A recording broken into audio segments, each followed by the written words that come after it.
Hello and welcome back to VanirQuick Counter-Strike. We're here with round 2 of the Complete League, which has a completely different pronunciation in Norwegian that I'm not going to attempt. Last week was a barnstormer, right? It was a big game. Map 1, we were looking hot off the press. We were looking out the gates flying.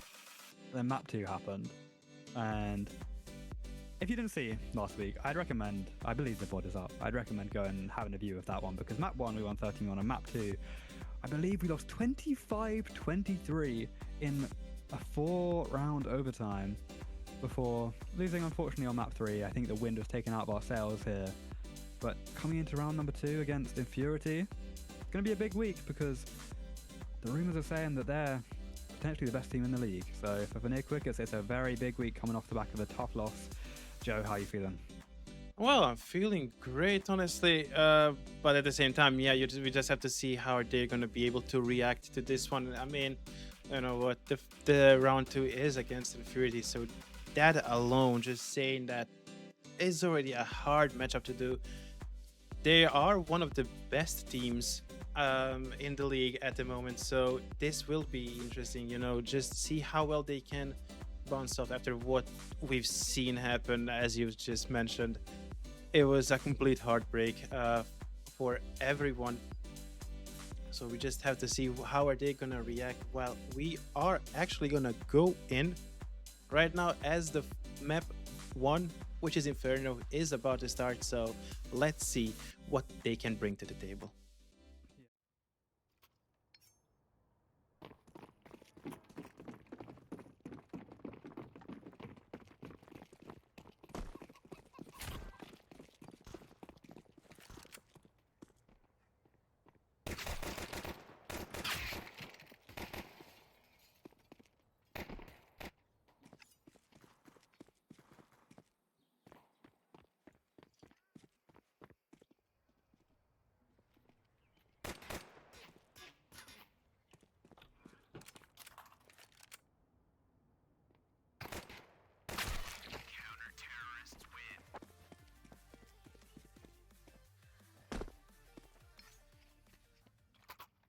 It's an amazing start.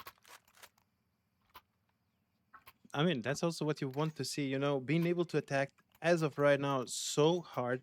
You want to see now, hopefully they're not going to be able to lose against 5 Tech 9s, you know, it's just sometimes it does go that way. So we have to see what they can do right now, you know, as normally. Why is my overlay? Okay, why is my overlay lagging? I'm not liking this.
That's a little bit arrogant, I think, from Benji. Believing he can just dry peek that angle after his teammate fell.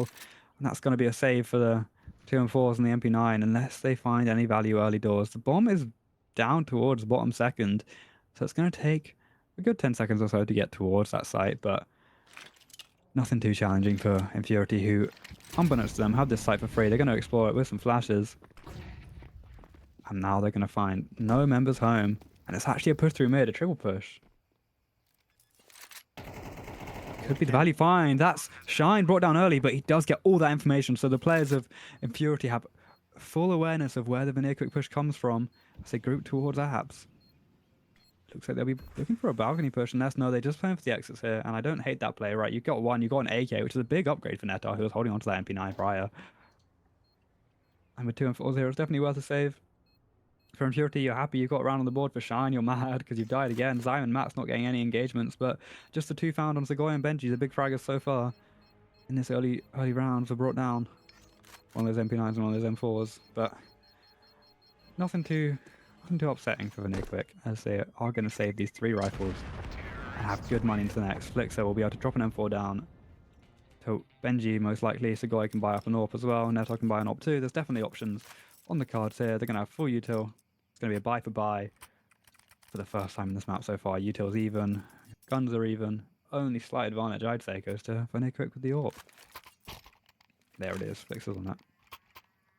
I'm on both sides too. And they are going to look to explore with 3 towards the second mid. Liking these aliens so far, Infurity. Definitely preferencing that site as they spam the util towards Banana, looking to take control of it. And they have done a good job. That's Shine making his presence known, and 2 VanirQuick players have been forced to give up the Banana controls, and the engagement has to come through Boiler, and Benji's going to win it out. Not Boiler, sorry, that's down deep in apps towards that second mid position. It's a nice headshot from Benji, and he's only taken a little bit damage, so he's feeling good coming out of it. And Matt has taken a roughly equal amount from some utility, I believe. The flash comes through towards Banana, and there's the engagement, but Shine's going to win out over False. There's the trade frag looking to be found, but nothing doing. Netar's got to back away here. He does do so, but now alone on this side, the smoke comes through. The mollies are nice to delay, but they're going to push through it. Here comes the players up top on the boxes. First orange down, Netar with the headshot, Netar with the second as well, with the flash and flick. Netar finds 3. That's beautiful work from the solo anchor. The support of utility was perfect, and the positioning was great, but that swing out was overzealous from Flixer. Sirius is going to be found in a 1v2 now in this clutch, pushing through the CT smoke, looking to get a player off guard, and that's a beautiful headshot. The flick is perfect onto Segoy. Low HP, but it's just Benji left who opened this round off and is going to be the one forced to close it. 63 on his body. So it's only a couple body shots found for Sirius if he needs it, but Benji's got the right idea. Playing a little bit passive, waits for that tap, and it's going to come through eventually from Sirius here, who has to get the bomb down within the next 25. There's the tap, baiting out the engagement, and he had the headshot lined up, but Benji's just too quick. And VanirQuick, they made it difficult right there. I actually think the AK was more worth saving there because they have good money, but you're never mad about an ult pickup. And for VanirQuick, you're never mad about 4-1 on your opponent's map pick. I mean, definitely not going to be mad about that one. And being able to do just this, you know, Inferno, we've talked to some players of VanirQuick. We did mention it that last time as well. They absolutely are loving Inferno. And to see that Infurity did pick Inferno as their first map, and how well VanirQuick is positioning right now, it's just lovely to see. Hopefully they can continue that way, but they have to be careful around that mid. Netar is trying to just throw incendiary, trying to slow down the play, but that is all that it's gonna happen as a runner trying to go around the apps. Well, you have 3 people right now on Banana. Oh, that's gonna be caught off guard. 60. So he's gonna go down. And what will Shine just push? Another nade coming through on Banana. False is just playing it slowly, but he needs to be careful right now as there are 2 players just in front of Banana, 3 players even. So they have to be very careful trying to see up. If False is gonna find one and gonna go back to the side, gotta go deep. You can't overstay, you can't overcommit, and now that's exactly what you're doing, trying to find some more plays on the other side. Toma not spotting anyone. They are playing very, very cautiously here. VanirQuick wants to take the 5th round as well, as they are doing just so well. Flixer just was so patiently waiting, but the time is slowly ticking down. It's only 25 seconds. Netar is gonna find another one, so that's gonna But be it's a that big problem. late. They have to go in. Oh, that's a Missed miss. shot. False has got it. Finds one. Looks for the second as well. Combines with Flixer. Just one player left. Sirius once again in the clutch. Takes the first and the second. Makes it doable. Jumps onto the AWP. He's going to miss once more, so that's an opportunity. The headshot found from Sirius now in a 1v2 from a 1v5. Has the AWP as well, but the time is ticking. I'm not aware of it. But the VanirQuick players are as they look to survive. Look where Benji is all over towards Boiler, towards that apps position. I was excited. I always get excited in the clutch. I never look at the clock. But Sirius does a really good job to actually do some damage, but the economy on VanirQuick is not going to take massive hits here. Flix is very low. Could get dropped a flash from a teammate ideally just to stabilize it a little bit, but no, they aren't that generous. As it's going to be a weird buy here. Shine's on an AWP, and the rest of the players are on pistols. So it's really up to him to make some magic happen, unless the Deagle from Sirius can ring out true. He has been playing well so far this game, but often in the late rounds, not much of an opener so far. And it is just Shine waiting for a peek, and he's not going to find anything because VanirQuick know too well, and they have banana control for what feels like the first time in a while. That deep smoke is giving Netar such an opportunity here. The nade is going to come through, and it's huge damage. That's like a 80 damage total nade, but has to back away here. Takes a cheeky headshot, down to 30, and those pistols now can start doing proper work. The flash comes through behind to blind those players, and there's a Molly 2 on the feet. So low is Zyman Toma, but Zyman Shine combined for Netar. And False does take one, but has to back away from that Molotov, and they're going to get the plant down, but the HP is so limited. Matt's has upgraded to a rifle, and Shine still has that AWP. So definitely plays through Meta. The miss again from Flixer, and Toma's found two with the Tech 9. Swings out wide, swings out fast, picks up the AWP as well, and now they can't push into this. It's got to be the banana play, but they're backing away, and Infurity have made something out of nothing here. Netar caught out. And Flix is not hitting right now. He needs to lock in. VanirQuick want to keep their lead. Because that's a big eco round from Infurity to turn the tides as good as possible. The flash comes through, but it's going to be Segoy onto one, but Toma trades it out. And they're doing as much damage as possible. Get another upgrade in if they can. Actually just looking to survive that bomb. And they're going to do so. Really nice work from Infurity.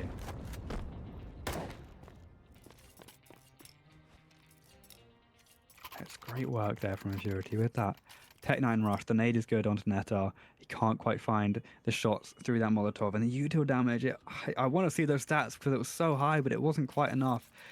And Flixer getting only one opportunity for these shots right now. But missing every single time. And he switched over to the rifle now because of the economy status. False on the MP9 as well. It's not the best buy this time for VanirQuick, despite the economy looking so good earlier. That lack of loss bonus has come to bite them. With a big eco from Infurity, they are going aggressive here with Toma making so much noise while his teammates wait towards B. It's once again Shine hoping to find a peek through mid. It's quiet from Toma, walking up through short. But he find a player through the truck. The smoke fades, sees two, and he's going to win that first engagement versus Benji, who's now struggling, but it's a good trade from Segoy. Headshot found, but he's done so much damage here, not just in players, but in time, because he's kept two towards his A site, and the B players are stuck on the site as well with very limited control. False has an MP9, which can be dangerous towards those oranges position. But Netar's going to have to go big here. With the rifle in hand. They are calling that rotation from Segoy. Because Flix has got so much space towards second mid. Can push through the tunnel too. As the X is going to come through, he has to speed up. But he's actually been slowed down by his own teammate Smoke. They've not pushed through on this, so he can play patient now. And they are aware of that flank possibility, so Flixer has to be super salient of what these timings could be. Doesn't want to get overexcited. Gonna wait for that smoke fade, R Infurity, and get ready for the exit. The Molly comes through with a flash. That's a perfect flash into False and the CT player. Swings through with the MP9, finds one though. Now it's Netar on the site. He's so stuck though in dark. Can't get that headshot, and the swing comes through from Zyme. There's a 360 smoke from Segoy, but it's a beautiful 180 deagle shot from Mats, and that makes it unwinnable for Flixer, who they're gonna be aware of. He has to get his gun out right now. The smoke player, he spotted one towards Church. The smoke player in that. Oh my god, the barbecue hit the stretch shreds, 4-3 catches him out as Mats. That deagle shot was unreal. And Infurity is starting to make this comeback feel very plausible. VanirQuick looked so far ahead, but now close to tying up the score because the eco is going to have to come through from BQ.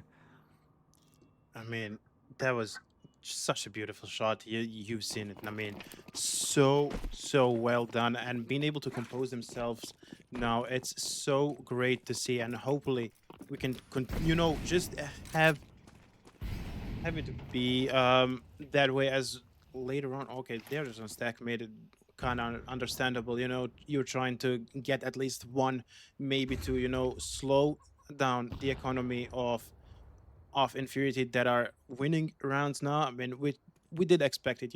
Infurity managing to wake themselves up as soon as you manage to get something out of it. And Syme is going to be able to find one. Syme with 3k, and Mats is going to get the 2 to get the round over to Infurity and get themselves closer to that tie before the round, well, before the half, before you switch to that CT side, because you never know what they like playing more. It is a bit more T-sided map, but at the same time, you just want to grab as many rounds as you possibly can, so that you can continue with this. But let's see, they're gonna go through second mid, trying to do anything here, trying to just fully push in. But Benji is gonna be able to find one and just back away. He has to do that, and now Mats is gonna find one, but Flixa does trade Sagoy here. They have to be careful, and Benji. Nice. Oh, they have to be careful. Only one player remaining on that Infurity line. He's gonna be able to get one on 1v2. They are trying to come from both short and long, so they have to be careful. They are trying so hard. They know where he is. Shine with only 9 HP. He has to be a lot careful. He wants to take this plant, try to get some money.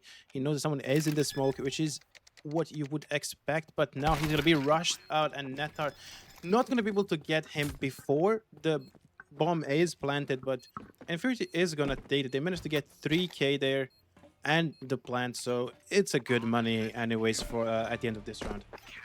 Yeah, I mean, their economy is already brilliant, so that plant is not the biggest deal in the world for VanirQuick, who just want to close out a round and stop that snowball from Infurity, and they do. So keep that lead intact, stay 2 rounds ahead this time. 5-4 was not the most favourable position after a 5-1 start, but it's a really good comeback there. It's just nice CT holding in general, good trade work, everyone gets their 1s, a couple 2s in there too.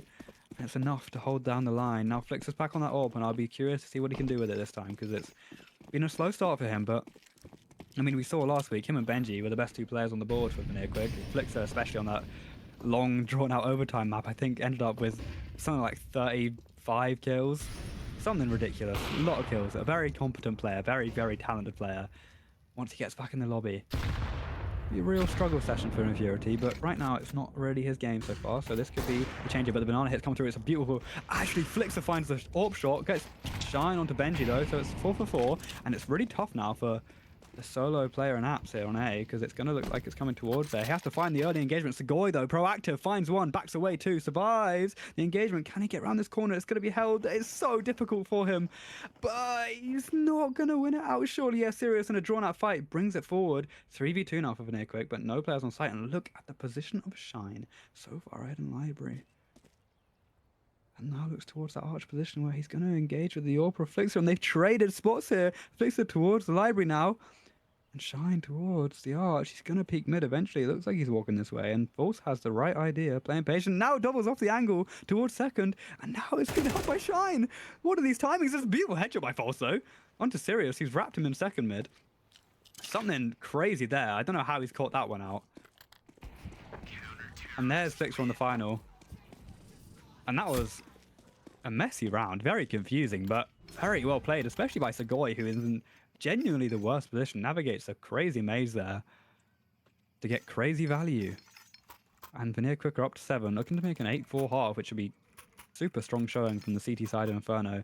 And Flixer, I believe, gets 3 there. So definitely a good round from him. Definitely a great round, and let's see what Infurity can do here. It is the last round in the half, so they definitely want to get themselves at least that 5th round, not to go down even more. But Shine is going to be able to find Netar over here on Banana, looking to push some more. What can they find now? One, but it's going to be immediately traded. Flixa is going to be able to get another kill for himself. Needs to be careful, and he is gonna go down. Only Segoy and Benji are gonna be alive, but Benji only 32 HP on himself, so he has to be careful. But at the same time, there's no saving this round. It's the end of the half, so you just go out and try to get him, but you have to be very careful as Benji will go through church, trying to spot anyone. Not gonna happen. Not as of right now. He knows nothing, no info. He's trying to bait out. Now they know where he is, so this could be a big problem for him. Benji and Segoy. Okay, that's a good Nate. No time. Nice. No time anymore. And that's gonna be it. 7-5 for this half. Good job from both sides, being able to just get as many rounds as possible and now try to win this map. It was Infurity's pick, so once they switch to city side, it's definitely gonna be an interesting, even more interesting half than we just had. So like looking forward to that one. Looking forward to what Infurity can do from here, and can VanirQuick just continue with this somewhat good momentum that they did have this game and take the map 1 off Infurity. Yeah, that B site notoriously difficult to retake, especially in a man disadvantaged situation. When you slightly miss your Molotov, it makes it all the more difficult, but it's kind of a lost round. Anyway, 7-5, you're content if you're VanirQuick. Obviously, felt better during the start, but that early lead did give them a good opportunity to close out this map. Infurity happy with their comeback now on their probably more comfortable side of Inferno. This pistol round feels very pivotal, at least for VanirQuick, because Inferno could be a difficult task to tackle. Flixer and Shine go 1 for 1. Shine brought down, but falls down 2. This round was so dominant by VanirQuick on their CT side, but this is much more even and much more slower paced. As the engagement comes through, Benji wins it out over Zyme, combines with Flixer. There's 3 towards Banana, and they're going to group towards Sirius, who's brought down to 44 and has to back away. The rotations aren't going to come quick enough. They're deep towards mid, and the timing here is so bizarre with Segoy, because they're going to get flanked on, and they're kind of aware of it. Seems like they're looking backwards, but now they're a little bit in a pinch. It has to be all on Segoy here, who's got a good read and is going to find one surely, but they turn on him. But now he knows where one player is. But there's Mats with the dual Berettas throughout. Goes fast, and they have to make a decision here. VanirQuick has gotten stuck. Ooh. And Benji's looking to take them out the mud. The beautiful headshot. Sirius through that smoke, but gets full blinded, so can't make that play that he wanted to.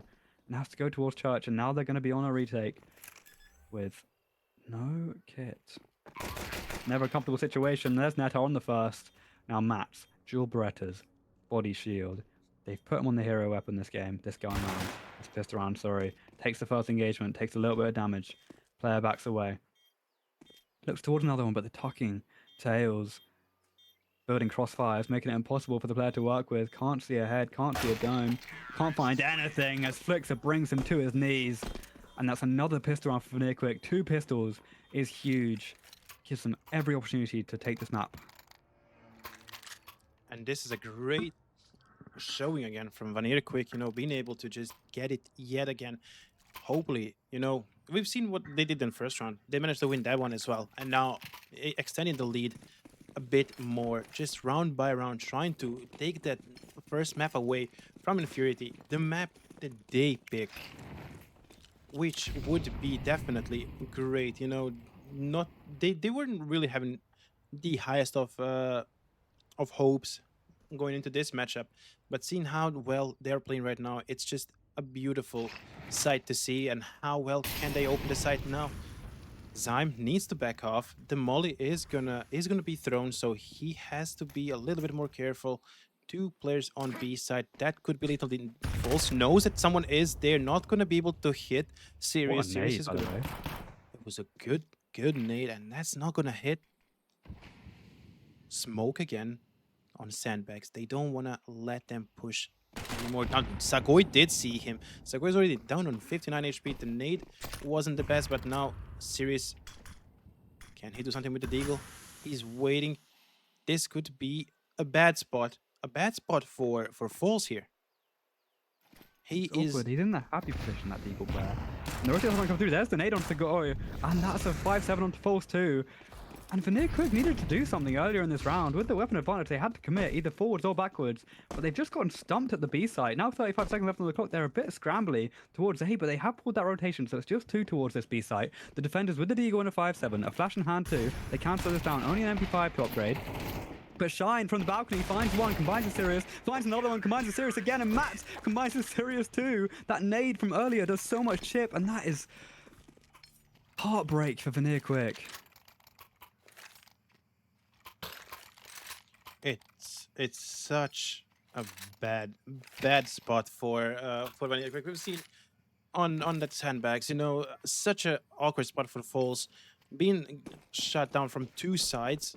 He just couldn't even move around, and that nade kill was just giving Infurity so much more open space than they initially had at the beginning of the round. So what more can they do? Banana is going to be smoked. Is there a lot of just a lot of utils are going to be thrown there, not wanting to risk. They forced it.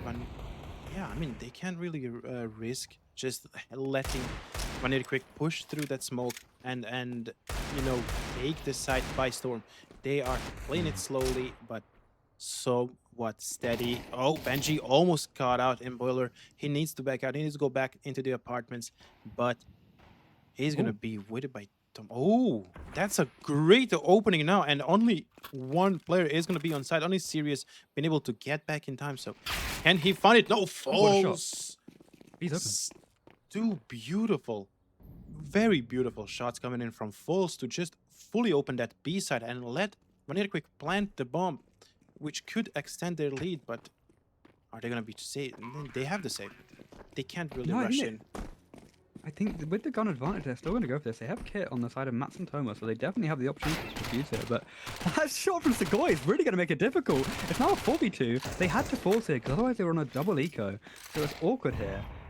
And they've made it work. 2 beautiful openings on the B site, which was the weak site. They caught the rotation out, and now the players have to force through. Full HP on both targets, but they're going to back away. There it is. And there's VanirQuick turning the tides back in their favor. And it's all on False. And a cheeky addition from Segoy. Beautiful shots coming in from VanirQuick, you know. That Deagle does work overtime in their hands, and that's a beautiful sight to see as they do go on. Why would you destroy Van? What the hell? What the hell, Flixer? But no, 9-6 over to VanirQuick. They are slowly but steady just getting over that first map. But Infurity now, you can already see 3 M4s, Mac 10 and AK. They want to force as much as possible right now because they cannot let themselves go down even more. If VanirQuick is on 10, then you are just risking it way too much. But they have to be careful. They just saw what VanirQuick can create out of nowhere. So they are gonna be playing it slow. Utils thrown on Banana. No one wanting to rush. No one wanting to do anything anymore there. Wanting to play as safe as possible, but now Toma is going to be able to find 2 in apps and back away towards the side. Sago and Benji are going to be caught off guard there. Flixa is going to find Matt and now trying to retake that A side. Sirius is already trying to go towards that A side. They're gonna 3-man. And can they do it? Are they gonna be caught off guard? Oh, yes! Falls is the only one that's going to be able to find one, and then it's 1v3 now. This is a really, really bad spot for VanirQuick and Falls. He has to clutch up if he wants to do anything. I'm not sure what was happening there because I don't know if you saw by the gate. Did not look towards that angle at all. He was caught so off guard. But now Falls is going to be able to get one and plant the bomb. He's gonna take that a little bit more cash going into his pocket, so he's definitely gonna be taking that. But Falls now has to be really, really careful. Both trying to push on the same side. He's in the graveyard position. He's looking to bring them to their deaths. They behind one. Oh, Falls! Oh my god! That is heartbreaking. I loved what he did up until that point. It was so good. Everything he was doing was so good. I mean, okay, let's look at the positives, right? You were calling them out as the round went through, right? They we were in a difficult situation. He manages to take 2 down, get a plant. That's good money for VanirQuick. So at the end of the day, considering what that round state was prior to him playing, it's a good ending, but he had that. And now they're on eco as well. So, I mean, the good news is they can buy into next. Flix is going to have to go back to spawn and sell because he didn't quite get the memo. So it's not going to be a double eco. And Benji could afford an AWP into next as well with that 3.9 on his body. There's Neto down by Sirius through the smoke, through the early doors. And they're not going to make the same mistake this time in Infurity. They're playing 3 towards B instead of 2. And actually it was 1 at the point where the first pick was found. Perhaps the stack prior in the round they lost was due to fearing a Tech 9 rush. They wanted as many bodies there as possible, but in this situation now, they're looking much more comfortable. AK on Sirius 2 just gives them a little bit more security. Shine as well, holding onto that golden gun. Segoy looks to peek through boiler room with a Tech 9. It should be pretty easy pickings for the CTs once those players come through. That smoke on balcony's faded, and the 3 grouped here would like to pop at some point, but they're going back down towards boiler. They can't quite make a decision here. They kind of know, I think, that it's pretty much lost with their lack of utility and lack of weaponry. There's that player underneath the flowers, and that's Shine and Zyme looking to close out that round. Flicks it down to 14, and False combines with him to just make 104. Looks to make an opening towards that top banana behind the half-full. Sirius fades on the smoke. Slips away like a phantom, and False is going to be given absolutely nothing to work with. The P250 of Flixer as well with 14 HP can't really be much to celebrate. And the hit on Tomer as well, looking to be the final bomb in the coffin, I guess. There's False spotting a player towards the water, towards the fountain, sorry, but the headshot not going to land. A swing from Mats is going to bring him down. And there's Shine with an assist from Sirius prior to bring Infurity back within 1, but it's the closest they've been to a lead this entire game since the 0-0 scoreline. So VanirQuick stay ahead and now have a... Ooh, it's awkward. It's very awkward. They can buy into this, but if they want AKs, they have very limited util, very limited armor, and instead it's going to be a Tech 9 rush with a Deagle on Netar. And they're looking to go for the next buy with that added loss bonus if they lose, and of course if they win this, then they're in a great spot. And I wonder what the call is as we look for a lean towards second mid. There's 4 players there and only 1 bottom banana, just spamming some util to make it more threatening. 3 Molotovs now burning that banana. And I believe they want to keep Sirius around, because last time they left a player on their own B, they lost it. Here's the push from False, but Tomo is good for it. Segoy though, nice trade. Mats though takes him down as well, so advantage still on the side of Infurity. And it's going to be not quite the cleanest of sprays. Takes down 1, but doesn't take down the second. There's a Deagle brought out onto Benji. Solo HP. Netar finds a head onto Zyme though, which could make things interesting. Where is that bomb? Oh, it's on balcony. It's so difficult to pick up. Netar going to look for another one, but Sirius brings him down. 10 HP on the Tech 9 again. Difficult situation to be in. It really is, and what can you do? There's a graveyard, and there's the last one, and the tie. Okay, well, I mean, Infurity, they absolutely love this city, sorry. You can already see like the way that they are playing. They are loving it, and being able to get back to that 9-9 is absolutely huge. They are running with it, running the show as of right now, but it was, as we've seen, a difficult round. They managed to get 1 or 2. It was not the best of the rounds, but at the same time, they were on eco. They had to do it so that they can do something right now. And let's see if they can do something. You know, being able to get themselves 3 AKs, Galil, and up should be very good, but this could be a bad spot. Shine is... Oh, Shine did see him, and Segoy is already going to go down. VanirQuick already having so much, losing so much here.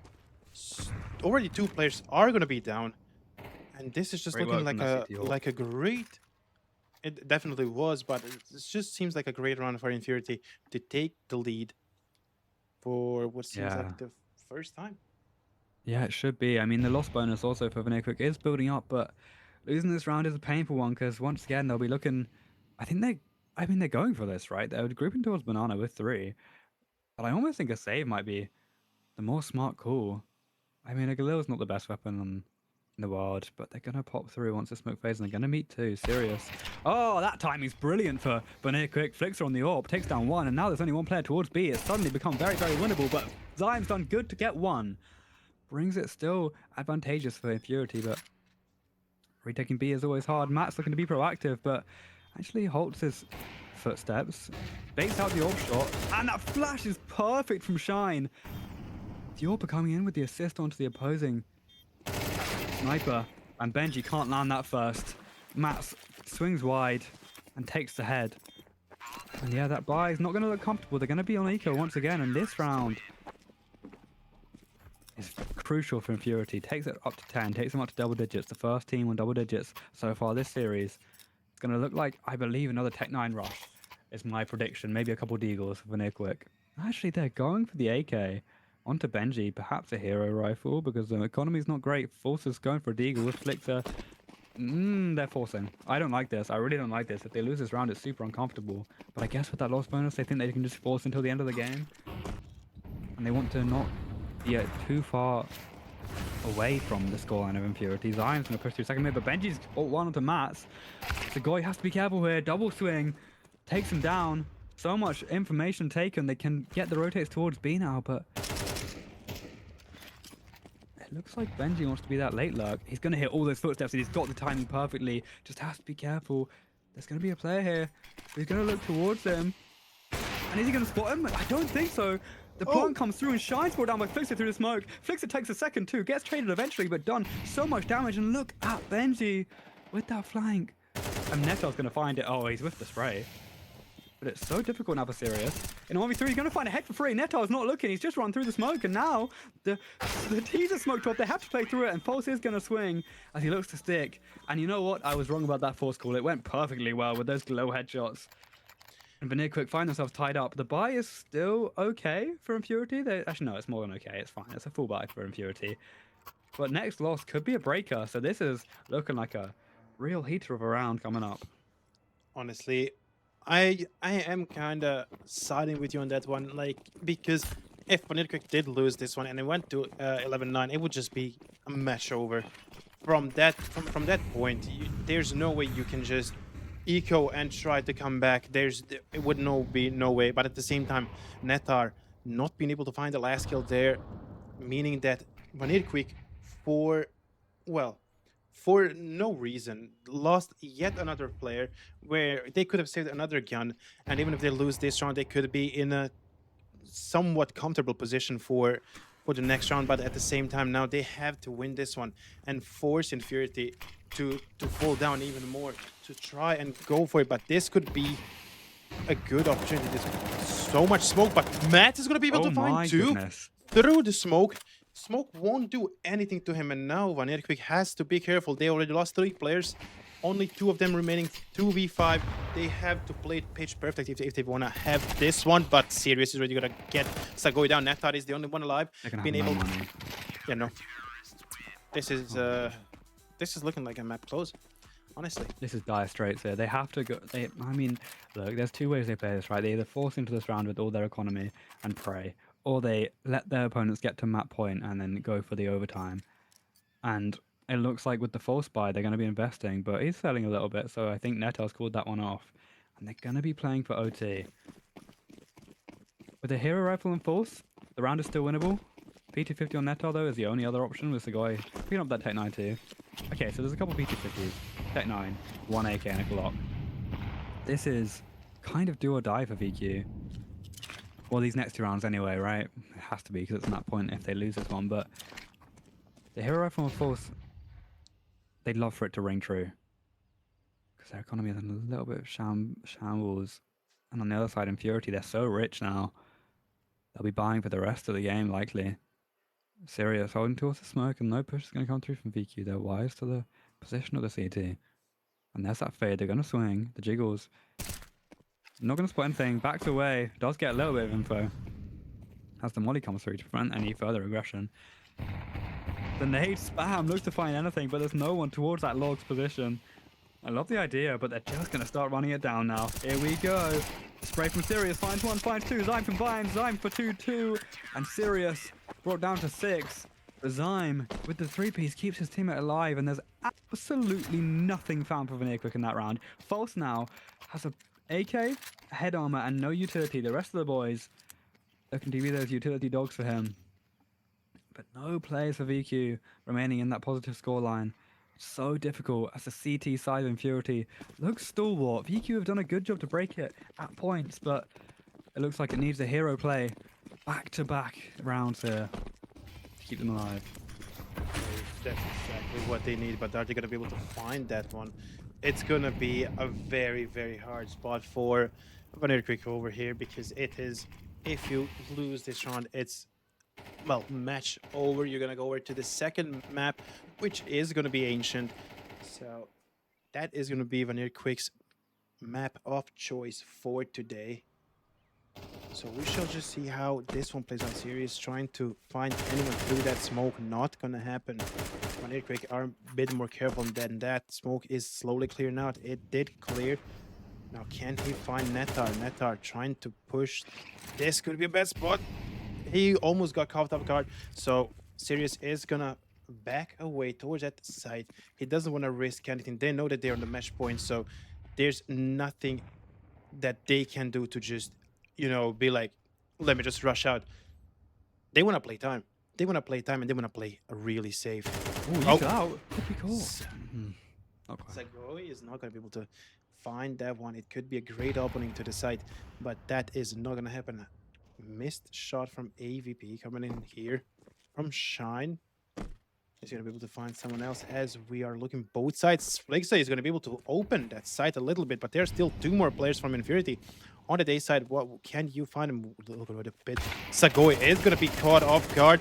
Falls. Oh, good trade. Managed to find another on. Oh, Zyme, no. They have to be pretty careful. This could open the B side, but no. Zyme is absolutely going to be able to stop it, and that is it for this map. We are gonna go down to 1-0. Oh, my camera froze. Great. He's just that locked in. Yeah, it's a tough one there for VQ. It's a good opener from Flixa, but not able to close it out. Zagoi, I think the idea there was that he could make a lot of audibles towards A, right? And then hopefully draw some rotations, but I think he was a little bit too lackadaisical with it. Swung too early when his teammates hadn't confirmed any rotations pulled, and then died, and that allowed for players to be more secure with the fact the A site wasn't actually in any danger. And then the swings through on B initially traded, but at the end of the day, it was good enough from Infurity as they take their own map pick. 13-10, it's a good showing from VQ. That CT side 7-5, and not too bad on the T side as well. 5 rounds is nothing to scoff at, right? It's not. Sorry, not 5 rounds. 3 rounds is nothing. No, it's a little bit to scoff at. It's a small amount to scoff at with the pistol. Double pistol, you'd like to close out a map. But the good news is they won double pistol. So going into Ancient, that's definitely a boon. If they can keep those pistol rounds on their own map pick, it's definitely looking a lot nicer for them. But a toughie on their opponent's map pick. Inferno is very hard to play against a good team, and looked a little bit like the AWP from the side of Infurity was slightly stronger than what Flixa could show, and that seemed to be a little bit of a difference maker despite his attempted heroics in the final round. On the whole though, it's a solid performance from both teams, and as we get into the second map, it looks like EQ will want to change the scoreline.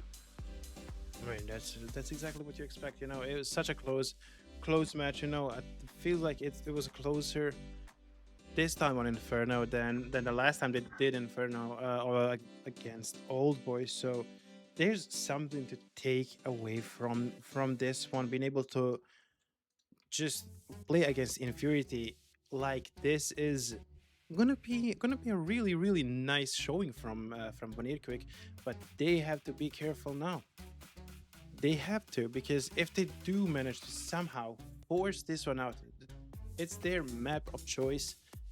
And if they win it, they're gonna go all out into the third map, which is gonna be Nuke, which definitely could be a really interesting matchup to see, like how well they can do it on Nuke. We still haven't seen, apart from like the first round, which was 13-1, so not a lot of showing from there, as it was really, just in and out like that. So they sped run this map, and also the show match. I don't think we have to mention that one.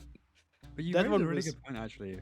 Like the closing map here, the Decider is a map that BQ have. I mean, we didn't see much of one of their sides of the map, but the side we did see looked borderline perfect. I know it was. Did they lose a round on that? I can't remember which round. I thought they lost the pistol on the other round, on the other based half. on So I think the they went other half. flawless. Yes. So yeah, they went flawless on the side that we saw out from them. So for a closing map, they're more than happy with a nuke. If they can take their own pick, which, given how that game was with a 13-10 scoreline, if they can get at least one pistol, I really believe in their ability to take Ancient here. And they can feel absolutely optimistic about taking this in the third map. But the issue here is they are setting themselves back with that Inferno loss. It was in a definitely winnable position early doors in CT, but it slipped by the wayside.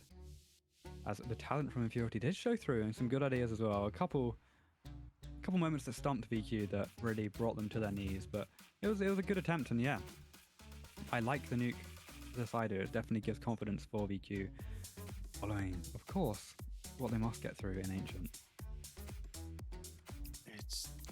It's gonna be interesting because they have to well play it almost perfectly now.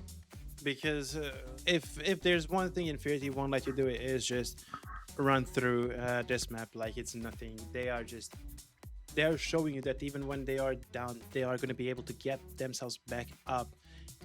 But at the same time, we don't know a lot of Infurity and the way that their team does play and their favorite maps, so that we can somewhat discuss how well they can position themselves on Ancient. Maybe that's something that VanirQuick does know, and that's why they did pick Ancient. Because from the last time we did see, I think they did ban Ancient. So being able to pick it this time around is definitely going to be interesting to watch and see what they actually can do and how well they can perform against Infurity. Because it is kind of a do or die this time around, because you don't really want to go at the start of the season. It is just the start of the season, so there's still at least like, I think 7 or 8 matches to be played. You really don't want to go down to 0-2 after 2 rounds. You want to get yourself some points, and maybe with that, just bring back some of the confidence that these players do absolutely have. We've seen how well they can perform. Mirage in the first round, sadly, in that overtime didn't work for them, but we've seen it there. We can't say that we saw it on Nuke, how composed they can play once they, fall down a bit, once they need to force out the eco and try to get something out of there. Didn't see that on Nuke because they were absolutely flawless. But now they're just gonna be showing that so much more, especially on Mirage. So many times it felt like it maybe is a game over, and then they just turned that around. We've seen this in Inferno in a few maps. It was a good showing. Some questionable decisions, and like with Netar, when they did lose one extra player that they didn't have to lose when the bombs were deployed and it was 3v1. That was a little bit of a problem there, but they managed to get a kill in the end and secure the round. But losing, well, at least 3k there, because he had armor, he had AK, so losing almost 4k in money just in that single round because of a mistake, because he couldn't get himself composed, could be something that he cannot allow himself to happen on Ancient as well. So it's definitely going to be interesting how well they can play. We're still waiting for the players to connect, and I have to see about the stream together. I have not checked that yet. Still not on. Okay, well, it was supposed to be a stream together. It was supposed to be 2 channels combined with Infurity, but sadly so far it still isn't working. But so they are streaming as well. They, I think, are still streaming. I didn't even check. They should be. Yeah, they are just on a break right now, but they did not really. No one actually messaged me about it. But okay. bizarre. I think you hit the nail on the head though, talking about the mental game, right? Because I mean, last week was difficult, but I think I'm sure in the moment of losing those games, of those 2 maps they lost last week, I'm sure in the moments of those they felt bad, right? They didn't feel great about that, obviously. But I think reflecting on that series as a whole, they got a lot of positives to take from it. You had a really strong showing on Nuke. You had a very good attempt on Mirage. The last map was weak, but they felt good enough to at least float it this week, right? They didn't feel like it was bad enough, so they couldn't float it. They floated it on Inferno, and this time had a better performance, right?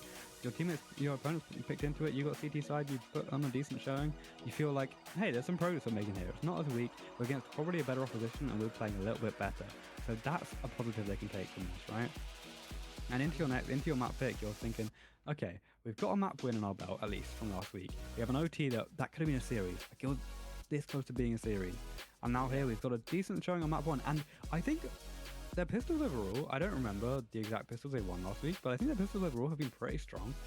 Like, it's definitely a round they feel good about, and considering how relatively dominant they were on Inferno, I don't see why they wouldn't be able to continue that streak into Ancient, at least getting one of those. And I really do think that's going to be a little bit of a tempo setter as long as they can convert that follow-up, because I remember on Mirage they, I believe, lost the pistol then took the follow-up, and I think the inverse happened on the other half. And on this map they obviously won a pistol and then lost that follow-up, which is really difficult. It's a really difficult one to contend with mentally when you're feeling like, especially in a situation like this, right? You've just come off the back of a map loss. If you win that pistol and then lose the next, you feel really disheartened. So you just got to keep it consistent, keep it composed, and keep knowing what they're doing, because what they're doing has been working decently well. But at the same time, it's just how well will they feel losing 13-10 now. The Inferno so far not being something that they are clearly enjoying playing. So you know what, wouldn't surprise me on Wednesday that they actually do ban it away and just take it away, not wanting to let anyone play Inferno again in this league. But you never know what's the thought process behind that, because they are playing very, very solid. They are doing whatever they can to win, but yeah, like after that last round, you just have to definitely try and get yourselves back into the rhythm, because you started off so strong. Now, from winning one map to now being down 3 maps in a row, so you're definitely wanting to try now your best and try to win Ancient, force that map 3, and see how well you can perform on Nuke again. See if that's actually your map against every team, and just try to either pick it or ban every other map and hoping that they do end up going onto the Nuke again. But that's a lot to think about, that because we did ask the players. Don't think anyone mentioned Nuke. Maybe one player did, can't remember correctly right now. But at the same time, it's just like you have to be so much more composed, and missing so many major shots that could be hitting. And then like after missing, you just get, as we've seen like with Deagle, you enter this site as easily as that. But you gotta be a little bit more careful. Sometimes it just feels like they are rushing a little bit too much when they shouldn't be doing that. So hopefully they are gonna be just feeling a bit better. But honestly, after losing 13-10, it just feels like Infurity has that advantage, that confidence now more than VanirQuick. So hopefully they're going to be able to resolve that and be like, okay, we did lose the first map, that's okay, but at the same time we know that we can hurt them, almost force them to tie. So hopefully they can be doing exactly that as we do head into the game, map number 2, and see how well they can perform against Infurity. They are starting on D side, so I have to switch my overlay in just a second, but they are starting on T side. Here we go. Oh, that's very swift. Here comes the pistol round. Engagement towards mid. It's a massive fight. There's 4 players from Infurity at least, and it's looking like they're winning out with Zine and Shine. But Falls returns with a 3-piece. And that is beautiful work. And Sirius is down on 4. And look at the position Netar's found himself in. And that's a freebie right there. The last player has full HP, but False and Netar combined for almost double heals. And they're pushing towards Donut. He's wrapping them on the flank on bottom mid. And they're going to get this bomb plant out, but they have not a clue where he is. Are they going to go all the way towards the other site? No, they're backing off, and this could be a risky play. Because they don't know his knife out, gun out. The pistol, the double headshot from Toma through the wall. Onto Netar, now puts False in a slightly disadvantaged situation. The molly on the other side too could be difficult. Here's the first angle found. He's just going to take the engagement. He's not going for that bomb plant. And there he falls off the angle just at the wrong time. Now looks to take that plant down. Doesn't bait, just goes for it. Good wrap towards his left side. Headshot not found. Walks away, jumps around that corner now. He's going to swing 3, 2, 1. Jumps away once more, just playing some time as much as possible. Tomar though with a molly. Forces False onto an angle of his choosing, but instead False is going to go through the molly and take a lot of damage. Was that the right call? Tomar's going to go and do the same thing. He's just playing ring around the rosy here. And can he get caught? Or is he just going to jump back? He's just escaping every move. Toma can't get him. False's movement's perfect. Solo HP now. And the headshot comes through. And that is a beautiful clutch situation from False. I don't know how he got away with that. Jumps on that body. Goomba stomps the dead man on the defuse. False. Did he get 4 in that as well, by the way? What a round from that boy. Yeah, he did, and it's an absolute sight to see. Like, it's so funny. I expected Infurity to just, rotate from, like, jumping around chasing him, just, go the opposite way and try to close it off. But honestly, I'm also thankful that he didn't, because that just secured the run for VanirQuick. They are really loving the first rounds, but now they have to be a little bit more careful as they're trying to intercept. False is going to be able to get a kill off of the molly, but Mats is going to be able to find one. Sagoya entering the side, going to be able to find one, going to be traded, but now Sirius is going to take the 2K. What more can he do? He can get that AK, get a third. Oh my goodness. Only Netar alive. This is something that has happened in Inferno as well. You said it. Joe? You absolutely did. Winning that first round and then losing the second happened once again. VanirQuick is not. They are not going to be happy about it. Yeah, I mean, right now in this position, you just have to keep your mental up. You're forced into an eco, and at least with the pistol round, it's 1-1, right? You're not down 2-0, and you're not ecoing down 2-0. You're ecoing down 1-1. They're going to be able to. They're not ecoing because they have to double because of that loss. They didn't find enough, and now they have to force into this and then eco next. So, look, if they can swing this round like they did prior with the 2-piece from False, then they're in a good spot. But it's so difficult. Their heads are good. I mean, their headshots are good, right? Their aim is sharp, but on the other side, they got 4 SMGs and an AK. Those 4 SMGs are just going to look to run and gun, make themselves difficult targets.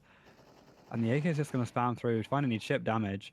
There's a push from Toma, who gets 1. And Mats combines with his teammate to bring it to a 3v5 for VanirQuick now. And they are leaning towards the A site. There's the head of Shine spotted. The Act 10 rings out. Doesn't find much value, but that nade is not going to chip either. The molly's good though. Segregates off the teammates.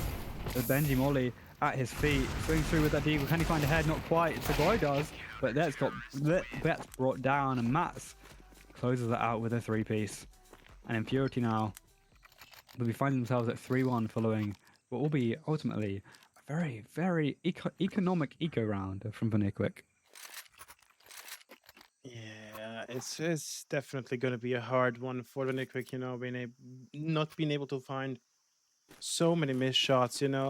You expect when they have that deke that it's gonna go their way, but then you have some shots like you just had where it's just not gonna go your way. But what more can you do now? They're trying to bait out, just waiting for someone to push, but that is not happening. Toma is just playing it safe on that ramp. He doesn't want to rush, and why would he? He's playing that CT side, so he's just taking his time. While Mats is covering the second angle, everyone is just standing around, but Toma could be caught off guard here. They need to be careful, but Sean is going to be able to find one. Netar is going to go down. Blixer will manage to get serious, but he is immediately going to be traded. Now they are just running in and are going to take the run by storm. When Sirius is going to be Mats down has from £1 million. Infurity. Matt's has $1 million. He's so rich. That boy is so rich. Look I at think that. he farmed like 6 players over the first 2 rounds of the MP9, and he's now got 10k. Can drop the orb, but it's actually Shine had 10k as well, so he could afford to buy the orb. I really would like Matt to actually buy up a rifle here, because at this point you're playing against 4 or 5 rifles. The Galil, I guess, is something that can be shreddable, but you don't need to save this MP9. Like, you can afford it if you want to keep the snowball going, but I guess not, right? You can play towards this K position with the MP9, and it's definitely lethal. He's just going to run it down. He's going to find nothing, though, because it's a deep line from Netar. It's a big nade onto Benji. He's unable to get off the mark so far. As really, it's just supposed to do massive work so far in this map for VQ, and it's a really important round here, because they want to get back in this game as soon as possible. They don't want to fall the way Infurity did at the start of their own map pick. They don't want to go down 5-1. They'd love to make a comeback early doors. But for Infurity, I mean, you're happy with your position, you're happy with your flash. Benji goes down to the AK of Toma. And it's an instant disadvantage there. As soon as the engagement comes, Infurity take the lead. There's no trade out from VanirQuick, not even a lick of damage. Jump away from Toma, finds no sight of an enemy player, but the util comes through, smoking off that left side.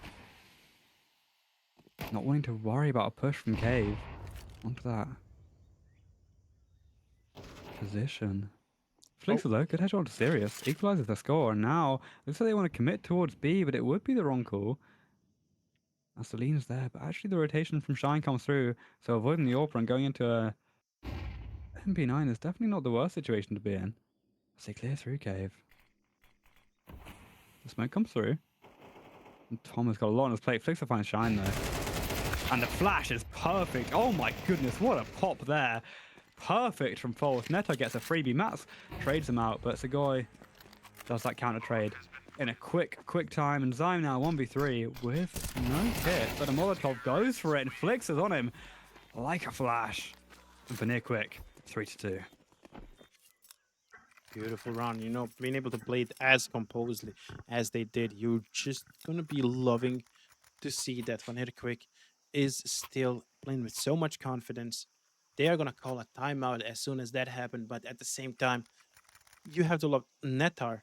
He was just playing so patiently there in ruins, waiting by the doors. He just didn't want to push, and then someone from Infurity did drop a smoke, and it was just like, okay, now I know that someone is either on T lower ramp, so I have to be a little bit more careful. And that's exactly when Benji died in elbow, which was just a bit of like, we could have a problem here. We definitely could have a problem here, but then we've seen how well they managed to just stay calm and play, get that pick on mid, get it on CT as well, and then rush out into the back holes and just absolutely take it. Yeah, absolutely. And here is a perfect buy from Infurity. They have everything they could possibly want to keep their lead intact.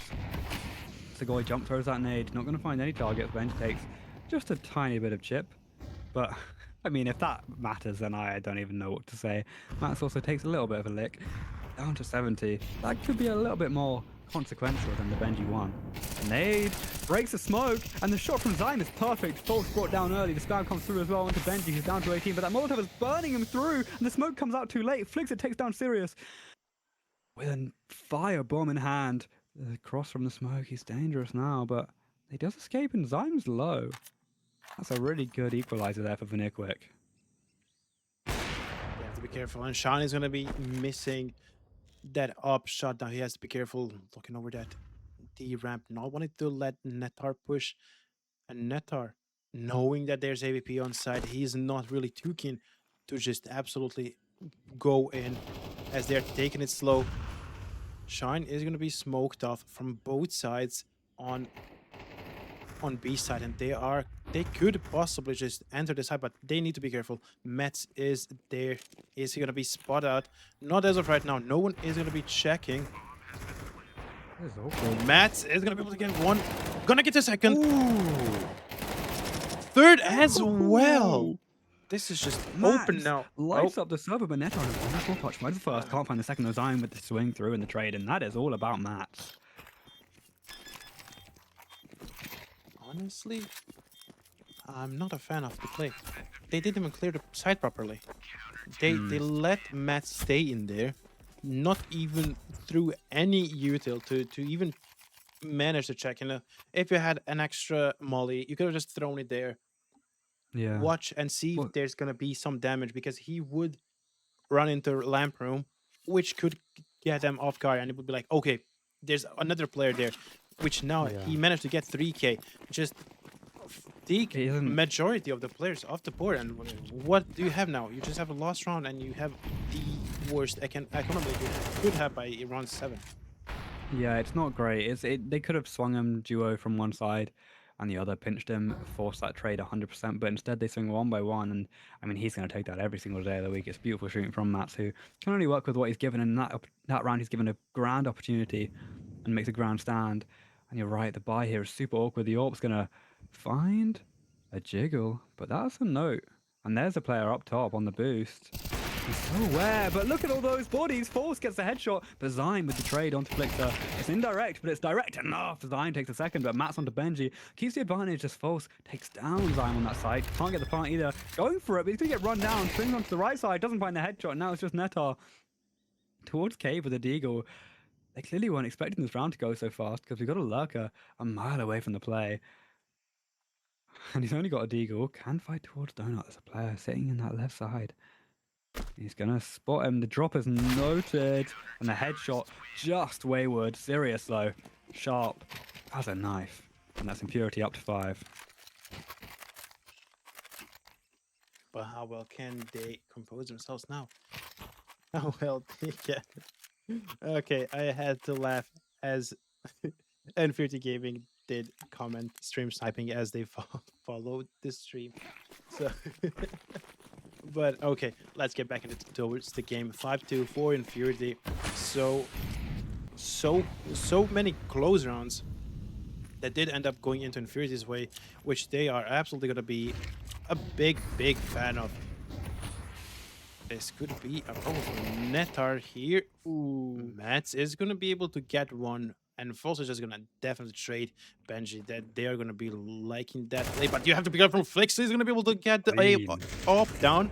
Sirius is down. 2 more standing over. It's gonna be a trade, and Shine and Toma now.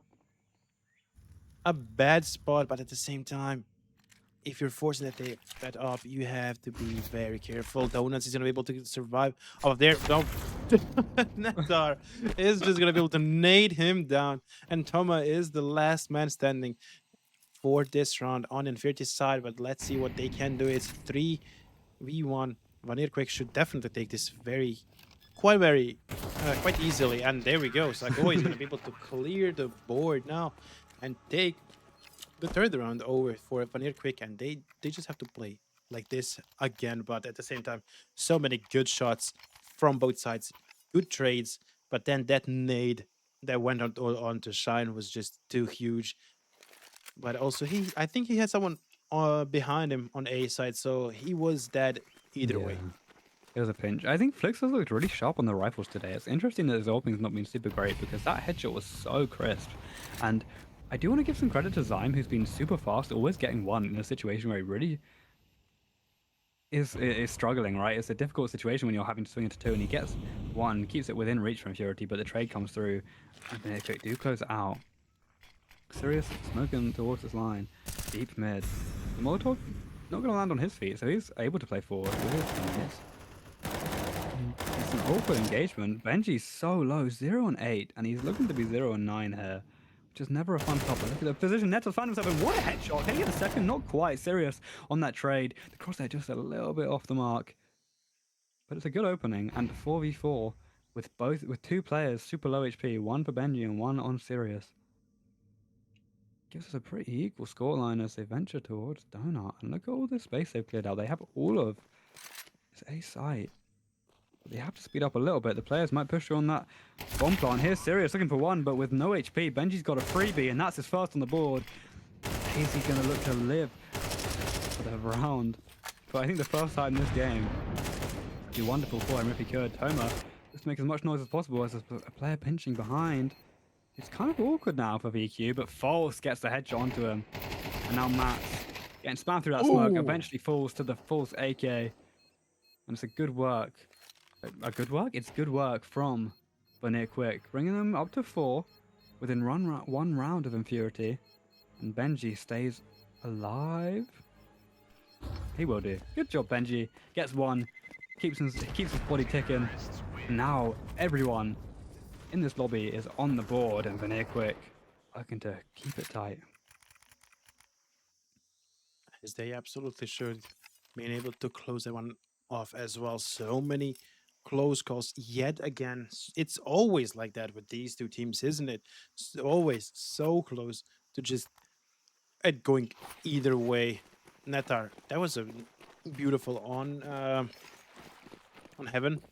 Such a beautiful shot where he managed to find one. Did fall down to the second, but at the same time, he managed to find something before he died. But what can Shine do here? He's in Heaven, managing to lose so much HP already. He is gonna go down. False is gonna be able to find one. Can he find some more? Only one on B side now. We have Zyme rotating.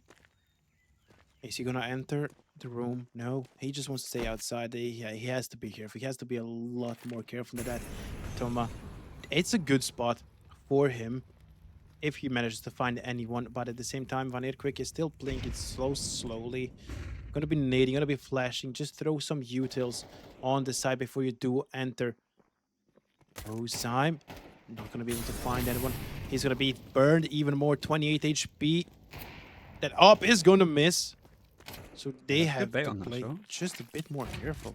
Flixa, go back to AK. No, I'm kidding. But Flixa is entering so slowly while others are just so rude. I know, I'm sorry. It's so rude. I mean, I don't disagree, but that's so rude. There's a good round there from BQ, anti-eco, and they've done a very good job closing it out. Flixa, it's a difficult shot when you're getting jiggled by a USP. That movement speed is so fast, and it doesn't really matter in that situation. Benji's doubled his kills as well, and Force is looking super clean on Ancient. Maybe this is a home map for him. On the other side, Matt's matching that scoreline bar for bar, and it's an even score overall with 5-5. And it's now a pretty much full buy for full buy. It's no AWP from Infurity, and it's an MP9 instead, which is a little bit disadvantageous. But again, play towards that cave position, play towards Donut. There's lots of angles here, like A main as well, where there's an engagement coming through. Shine is so far forward. What's he going to get? 1, but traded out by False. It's a good work. Why am I not English anymore? Good work there from VanirQuick to trade it out early. The nade onto that smoke deep as well. There's 3 here. They have to call this off eventually. Toma's actually going to be burnt out. 27 on that boy. Sprays through the smoke and finds nothing. Now it's going to commit. Neto on the head of 1, but traded out by Zyme's MP9. There's Segoy. But look at the position of Toma gets 1. And they're not aware. There's a good shot from Benji, who's actually picked up the AWP off the dead Flixa. And a 1v2, it's just the top frag of Infurity. If there's anyone to bring this through, it is that man there. Benji's not got the right idea. Now he does, adjusting. That shadow's going to give him away eventually, but he plays well to stay around that corner. I don't think anything's spotted by Mats, who's in such a difficult situation, but can't just wait for the bomb plant. Oh, the engagement from Zagoy, who's ahead of it. And Benji makes an audible, but I don't think Mats are close enough to hear it. He's actually maybe Cortex. He's rotating now towards Donut, and where is Benji off to? This is super awkward now. You don't really want to open this situation anymore. You have to be tunnel visioned in a situation. You'd rather have all your wits about you. Mats is going to be right behind him. Benji's got to speed up. He does do so. He's run to the site and he's going to get that plant down. And I believe he's now got the advantage. AWP out. Scope on the line. Mats with a smoke and an M4. No defuse kit and Benji's on it. Quick with the stick. That's 2 for Benji. And he's flying up the board, once again doubling his kills. 1 to 2 to 4. And VanirQuick take the lead. And it's lovely to see. Being able to get back into it like that, it's just great work, you know. Just slowly getting themselves back into this match. It's what we want to see from them. And being able to get to 6-5, maybe even just, you know, even if you end this one as 6-6, it's still a good half from you. But now you have to be careful of Shine, because he is going to be up there on boost. So be careful when you're rushing out. Falls, not wanting to rush out. The nade is gonna be thrown, but he is gonna go down. What more can you find here? Trying to see through. Zyme is gonna be able to get one back, and now they are just entering the side. Zyme is gonna go down from a very low. He has to back away in that CT spawn. Going through temple, maybe you're gonna find some more luck there. There's an AVP waiting on you there. Flixa is on it, but Flixa is not looking towards you. Flixa is not looking towards the temple. I mean, you have to make the flick, right? That's it's his namesake, but it's a good fight out from VanirQuick, who take the opening engagement super successfully. There was full white on one of their players. I believe it was Benji, but he spotted the player before that blind came through and got the pick. Forced the only one to go down, but he gets his entry kill. Does his job. Eventually, this bomb's going to go down. Smoke is going to fade too, though. Serious looking to spam on it. Does find a lot of damage, but there's the counter spam, and that's 3 brought. And the half goes away of VanirQuick. 7-5 once again in a leading position as we switch the sides, but this time they get to be on CT with the lead. Well, let's see how well they can actually perform now, being able to get back into it. Look at this, 5 rounds in a row did go into your own way. You were down 5-2, so it felt like this could be another hard match, but then you managed to compose it yourself so well. 15 kills on falls already in this 12 rounds. Absolutely huge work from here, coming in here from him. So this is gonna be very interesting. Maybe we just have to see. Honestly, in my opinion, just feels like playing T side can be so much worse sometimes than being on that CT side. So it's definitely gonna be interesting to see how well they can position over here, and are they gonna have somewhat same strategies as VanirQuick did, as they're gonna go 3 towards mid. We've seen that happen in the first round of the first half as well, where Infurity, even on CT side, just wanted to go through that mid. But now, can they find someone? No, they cannot. Benji is not wanting to go down, but now Netar could be in a big problem. Netar is gonna be able to find one. Goodness. That's a beautiful shot, but now you are gonna back away slowly. But let's see what they can find. Sago is gonna find one. Can they find some more? They have to be careful. Sirius is right behind him in that lamp room. He's gonna be able to find one. Sirius gonna find Flixa. This could open the site now. Gonna enter Mets. Taking down Netar. Sagoi has to be very careful. And Sagoi is gonna go down. Benji and Falls are the only one remaining. It's now from having 4 players alive to just 2 and losing that site which you did feel like in control of. I don't really know how they lost that. That was so bad. They had so much awareness of the position of the players, but they just snowballed through onto the site, through the CT positions, taking all that control. And Benji now, 1v2 as he finds the first, takes no damage from the initial. Oh my goodness, Benji tapped away, long and short and sight. And he is so alive now, once again. Doubling his kills from prior. This time 5-8 though, so not quite the exact same as previous, but that's an unreal clutch. On the 2 pistols, finds 3. Whew. I'm awake. I don't know about you. You know what? And you know what's the best part? Sagoi was the one with the dual Berettas, and he was running into house, running towards that lamp room when he died. And as soon as he saw those Berettas down, he was like, "Let me get him." And honestly, thankfully for VanirQuick, he actually did go for them, as it absolutely managed to close the round off from 1v3. Sorry, I want to point something out. When I managed to spoke about doubling his kills, what threw me off is the fact he's not died since I called out that he was 0-8. He died every single round for the first 8 rounds, and has now gotten a kill in more than 1 kill, like per average, since the round 10. And now he's upped it again. Now he's positive again. Was 0-8 and is now 9-8 in a round that they've kind of forced up here in Infurity. It's not comfortable because now it's a 5v3 and they have got all the weapons they could possibly afford. Homer gets 1 onto False, who has finally failed to double digits of deaths, down to 10. but still a good showing so far. And it's actually a 3v3, so Infurity have brought things back, but Benji has the bomb, and Benji is the one lighting up the server right now. I wouldn't want to challenge him, but they have to. If they want to claim this explosive device.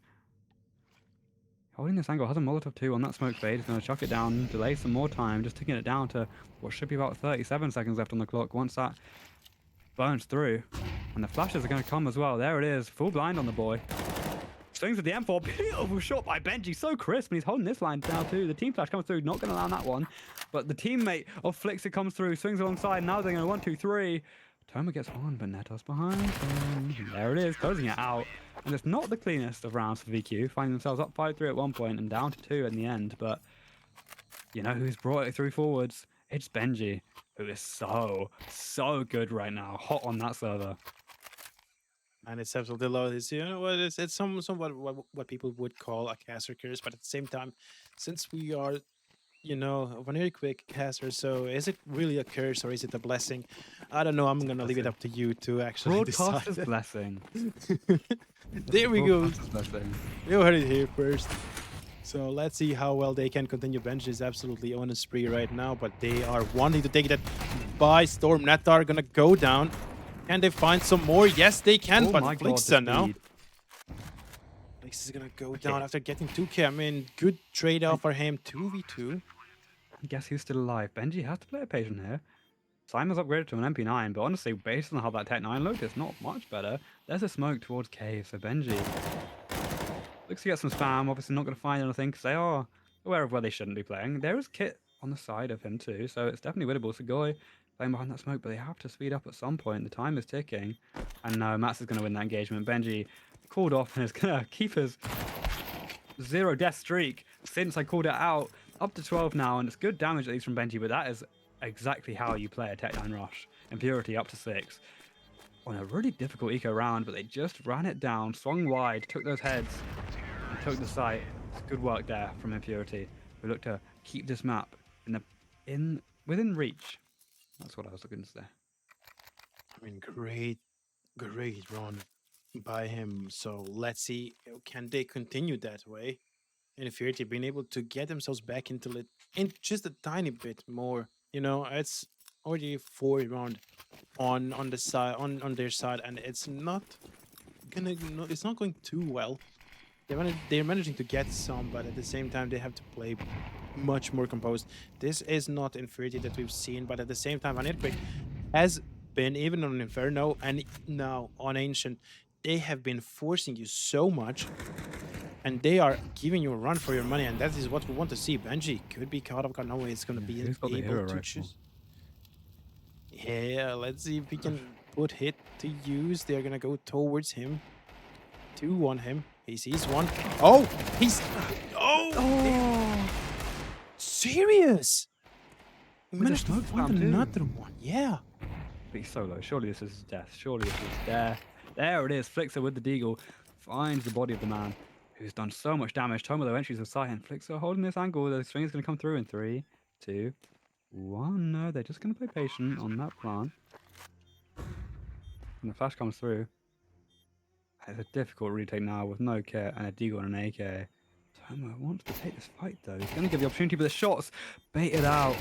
And there's a beautiful engagement there from Flixer, who wins out in the end. Switches over to the deagle for, I guess, a reload even. And it doesn't land. Spam from Sugoi. Shine is 8 HP.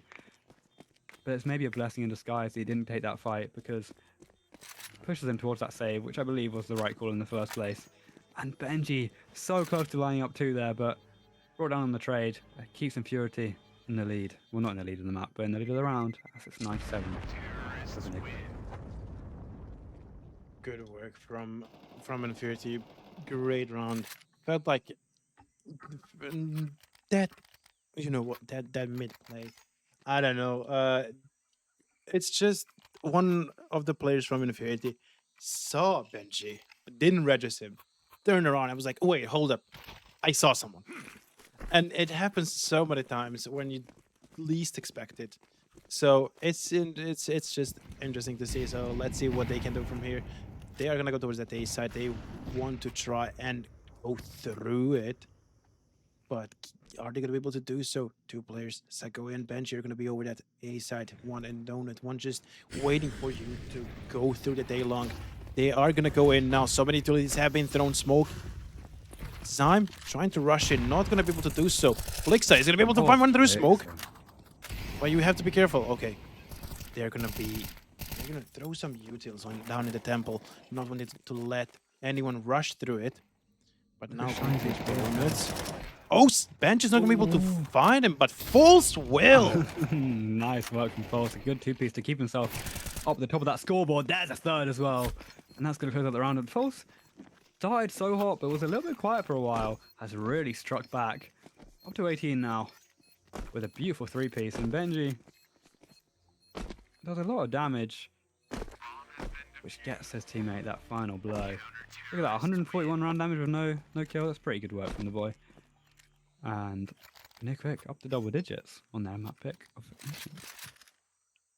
This is looking very good for VanirQuick, wanting to force out that third map, wanting to go to nuke, see what Infurity can do over there, because as of right now, as it stands, VanirQuick is slowly, getting the confidence that that these players do have, and it's just so beautiful to see. So many deals are already going to be thrown on mid and elbow.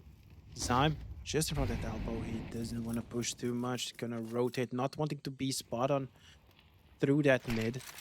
They're just gonna take their time. But it could get nasty real soon, so they're just slowly not wanting to push too much. Gonna throw into the red room. Just throw that smoke. Don't overcomplicate it, and that's exactly what they're doing. But Shine is gonna be able to find Netar. Honestly, I am not of False almost spotted, but now they know that he's here. He's gonna be able to find one. Gonna find the second. Oh my god, False. When he finds the third, he has to be careful. That's an AVP over there. He knows. Oh, there we go. The third one is gonna be found. Fourth as well. False. Is this ace? This has to be ace. No way. Wins out the first engagement, a little bit messy, then 180s, dimes the second, jiggles out the AWP shot, then has the advantage because he's stuck behind the box, and then once again goes on the dime and flips his head. Take off the head of the opponent. Serious now. They don't know where he is, and I mean, I'd rather they close out the round than force an ace, but they love to give out aces on VanirQuick. They love to bait for their teammates to close that one out. And if anyone deserves it, it is False up to 22 now. Looking to find 23, but it is just going to be a save from Sirius. Because look where that bomb is, on the AWP's back. Down on the floor. You know what? We have to mention this. Shine saw False being there. He saw him there. And he was just like, I don't have a clear shot. I could try to hit. Maybe not work. He hesitated, and then False just did everything perfect, managing to get the 4K and secure the round as easy as that through that D ramp. Even though I wanted to say, I was unsure when Netar died there. He died right in front of False. My question was just, why are we rushing at CT? Why are we playing so impatient? Just wanting to go in, wanting to continue with the aggression, but at the same time, let T side get to you. You are the one defending the site, not attacking it. But you know what? Thankfully, in the end, it managed to work out perfectly when it comes to False and when it comes to VanirQuick, because they are 2 rounds away from being able to close this map and go over into the decider, into the nuke.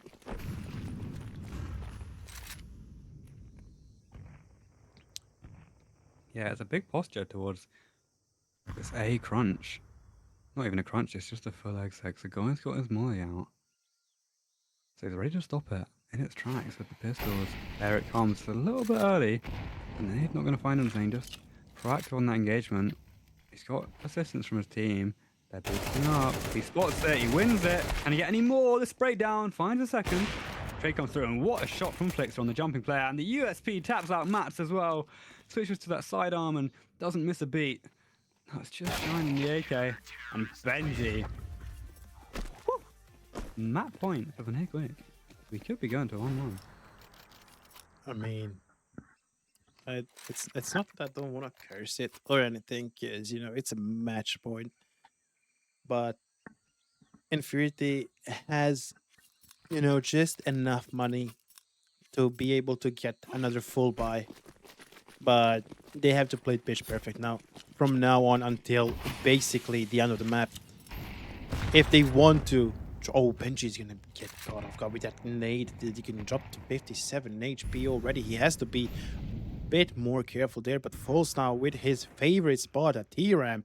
So can he find some more? He's gonna be awaited there by Matt, but now with his sight turned away.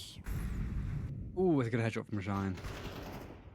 Shine gonna find a second. They've gone so aggressive and it's enabled the AK of Shine to get a 3-piece as the filler from Cave goes down too.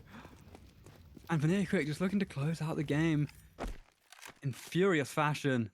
Gets shut down fast by Shine. That's what I don't understand it, honestly, because you're playing so aggressive. You're in a match point. Just calm down. Let them come to you. Do not force out so many mistakes from your own team. Now it's gonna be 12-8, and Infurity is gonna feel good about it. They are gonna be playing with more confidence than they already have, and now just waiting for the bomb to explode to go into that 12-8, try to do some miraculous comeback, which, as much of a fan of VanirQuick as I am, against Infurity, you can actually you can never say, yeah, no, it's game over. It's they're not gonna be able to come back. All it takes is a little bit of a few mistakes, like this round as that just happened, to open up so much confidence on Infurity's side to be able to be like, okay, we'll play more slowly when they don't wanna, and let's see if we can maybe try to force that tie. We have to win 4 rounds in a row. Can we do it? Yeah, I mean, VanirQuick, I understand it. You want to try and catch them off guard, but it doesn't quite catch them off guard when you've done that play before. And he's come through and said, oh, it's not 65 early doors. Not a comfortable position for the tackler, but he's able to back away safely. Thomas going to stand on that Molotov down to 73 as well, and it's a pretty even scoreline now. Both sides. But this is more impactful for the T's, as Thomas now down to 1 headshot from those M4s, and there's 3 of them on the board, but Benji's down to 1 headshot from Zyme's AK-47. Opening engagement goes away from Infurity, who look to whittle their way back into this map. As I turn into a groin tube briefly. On a long tube, looking to find one, but Segoy spotted over the smoke. Can fix around that shot on the boy who's dropped. Man swings to the molly, but burning out the AWPer. Just has to fall off that line. Thomas found false. Netar, though, gets a 2-piece. Keeps VanirQuick in this round. And just as I say that, Zyme's 8K rings true once more. And Infurity are up to 9, and I'm feeling a little bit uncomfortable now. Just a tad. The money's still good. Good? It's okay. Segoy's got a lot. Benji can buy. Netar saves the rifle, hopefully. But other than that, it's getting uncomfortable. I'm feeling a little bit shivery. It's really, really uncomfortable. Yeah, VanirQuick not quite able to close it out yet. I'd like them to do so sooner rather than later. Because overtime has not fallen their way previously. Fallen to the other side in their last series.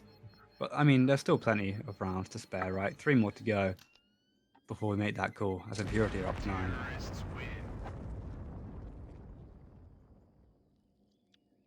Oh man, you just have to play a bit more careful. That's what we have said time and time before. This is like the second time that we have been saying it. Well, for the past 2 rounds, saying it 2 times is already something of a red flag. But just trying to go so fast into it, trying to do whatever it takes, it's just gonna get to a point. Like, look at what they're doing. They don't wanna. Oh, Sako is already down, half HP, but they know that if they lose this round, it could open so many doors. So that's why. So dead. Yeah, he's dead. He's full blind and he's swinging through, and Zion's just waiting for the head. He knows that they're playing aggressive, and especially with the MP9, you have to close that gap. Netar now, the only rifle on the board, has to pick some value, but they actually looking like they're going to lean towards him. He could go huge here. He's falling off the line, just jiggling towards that cave position, looking to spot a T. We see their outline, but he sees nothing. Just a crouching player behind that wall. Who's going to break their nerves first? And Wally comes through, and it's Netar forced off the angle, which gives up cave. It's a nice play from Infurity. And the spam comes through as well, down to 62. It's super uncomfortable for the only rifle. The nade also onto Force's head. He's down to 60 as well, but Flixer, the perfect headshot. Now it's onto Netar. What can he do? Mats takes one. Toma trades out. Not trades out, adds up. Two now. Spam from Force isn't going to land. And it's an almost impossible retake as he's down to 5 HP. Benji on 69. Has the armor, has the deagle, but no kits on either player. Mats is the only one live for the other team, and there's a headshot from Zyme and the body too. It's 10 now for Infurity, and I'm getting nervous. I mean, they saved for this round. Honestly, it's just that's why they did go with Deeks. They were like, we can't afford to lose one more round, but after that, we just have to go in full buy, and then whatever happens, it happens. Flexer is gonna be able to get a DVP. As you see 4 M4s on the board for VanirQuick. It's do or die. Honestly, it's either that or Benji's again hit with a nade so quickly in the round. He's trying to go for the jump every single time, and most of the time he gets caught off guard. He gets hit with that nade and brings himself down to at least 1/4 of a health, which could be potentially lethal later on in the round. If you lose this round, it's going to be 12-11. You won't have any money, so you're going to be forced into just eco, and that could be a tie. Which, if you're Infurity, you are absolutely loving. You're still in the game to do and something, but False is gonna go down now. Mats slowly trying to open the site, and they are gonna smoke on that B side, but no. Flash doesn't land.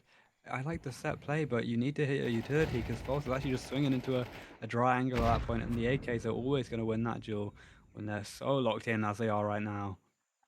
Mats up to 20 with that kill. And the advantage is now for Infurity. That smoke from Zagoya is good though. It's very late. Which means if they want to push through it, they're going to only have 20 or so seconds. It's going to have to be mostly from cave. The flash gives them more angle, but look at that position. He's just holding for the swing by Netar. And he spots it. The flash comes through as well, and they have the sight. Netar can't spray him down either. Zagoya gets Mats, which is good fine. But there's Toma on the trade. And they have to save once more. Infurity are up to 11. And the econ is not brilliant. Zagoya with the lost bonus should be able to buy. And Benji and Flixer should be able to save their open rifle, but Infurity have made this comeback. And it's now just one more to get before they secure overtime. And I do not enjoy that position. I don't like that prospect for VanirQuick, who will feel like they should have closed it out by now. And haven't done so. So the confidence is swinging from Infurity, but there's Flixer with a nice first 5. Just needs to keep surviving here.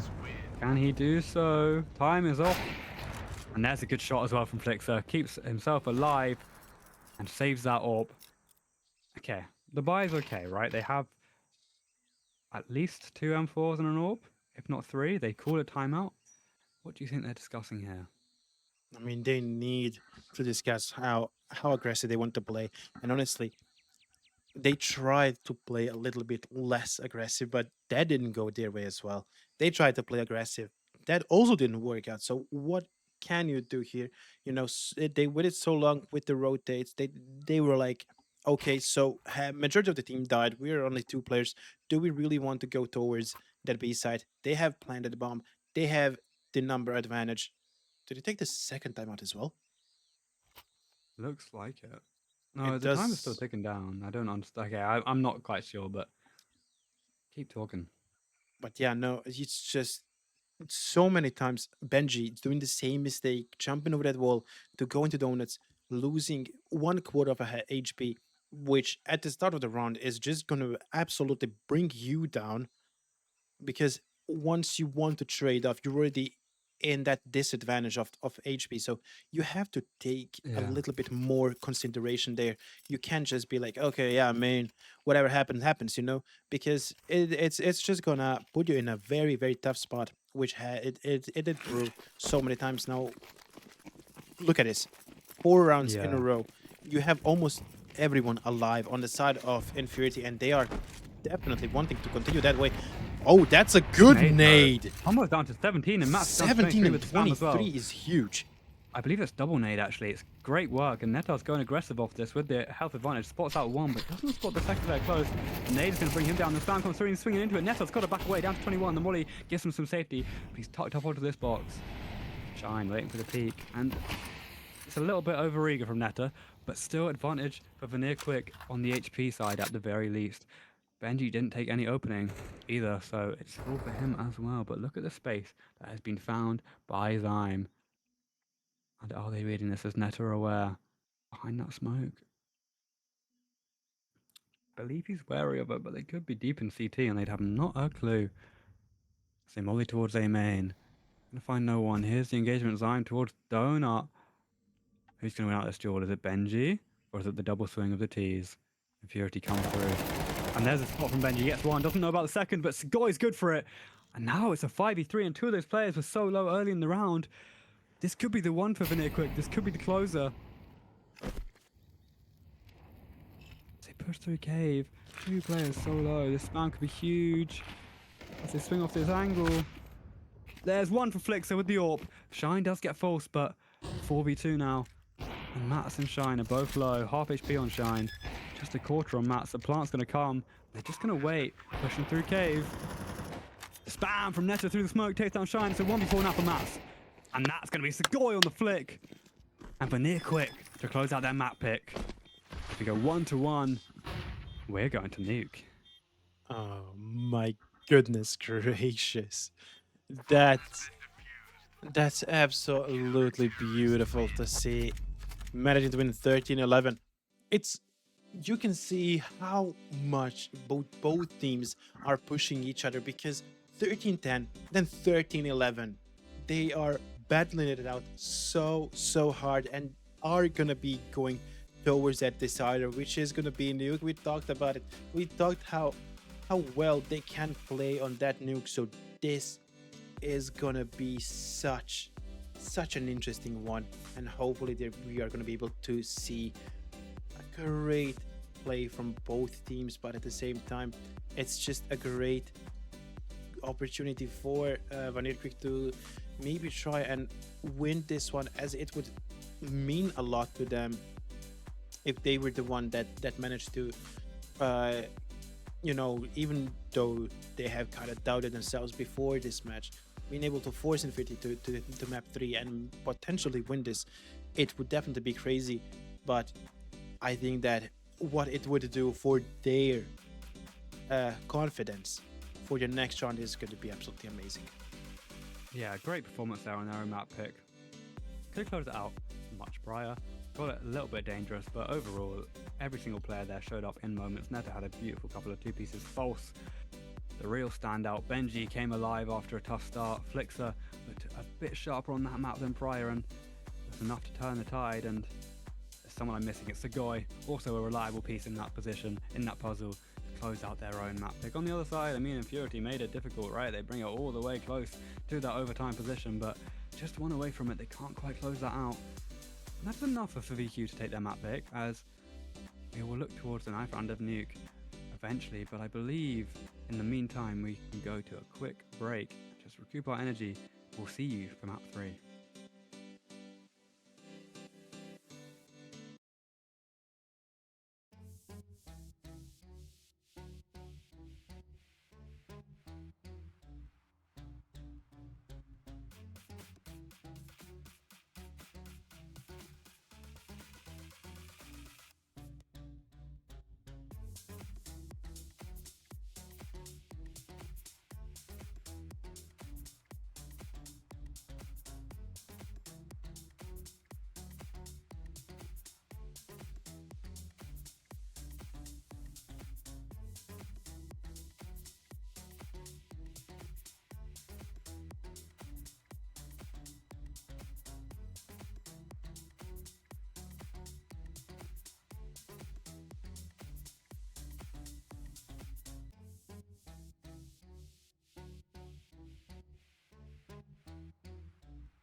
And we're back with map 3. Let's see what we having right now.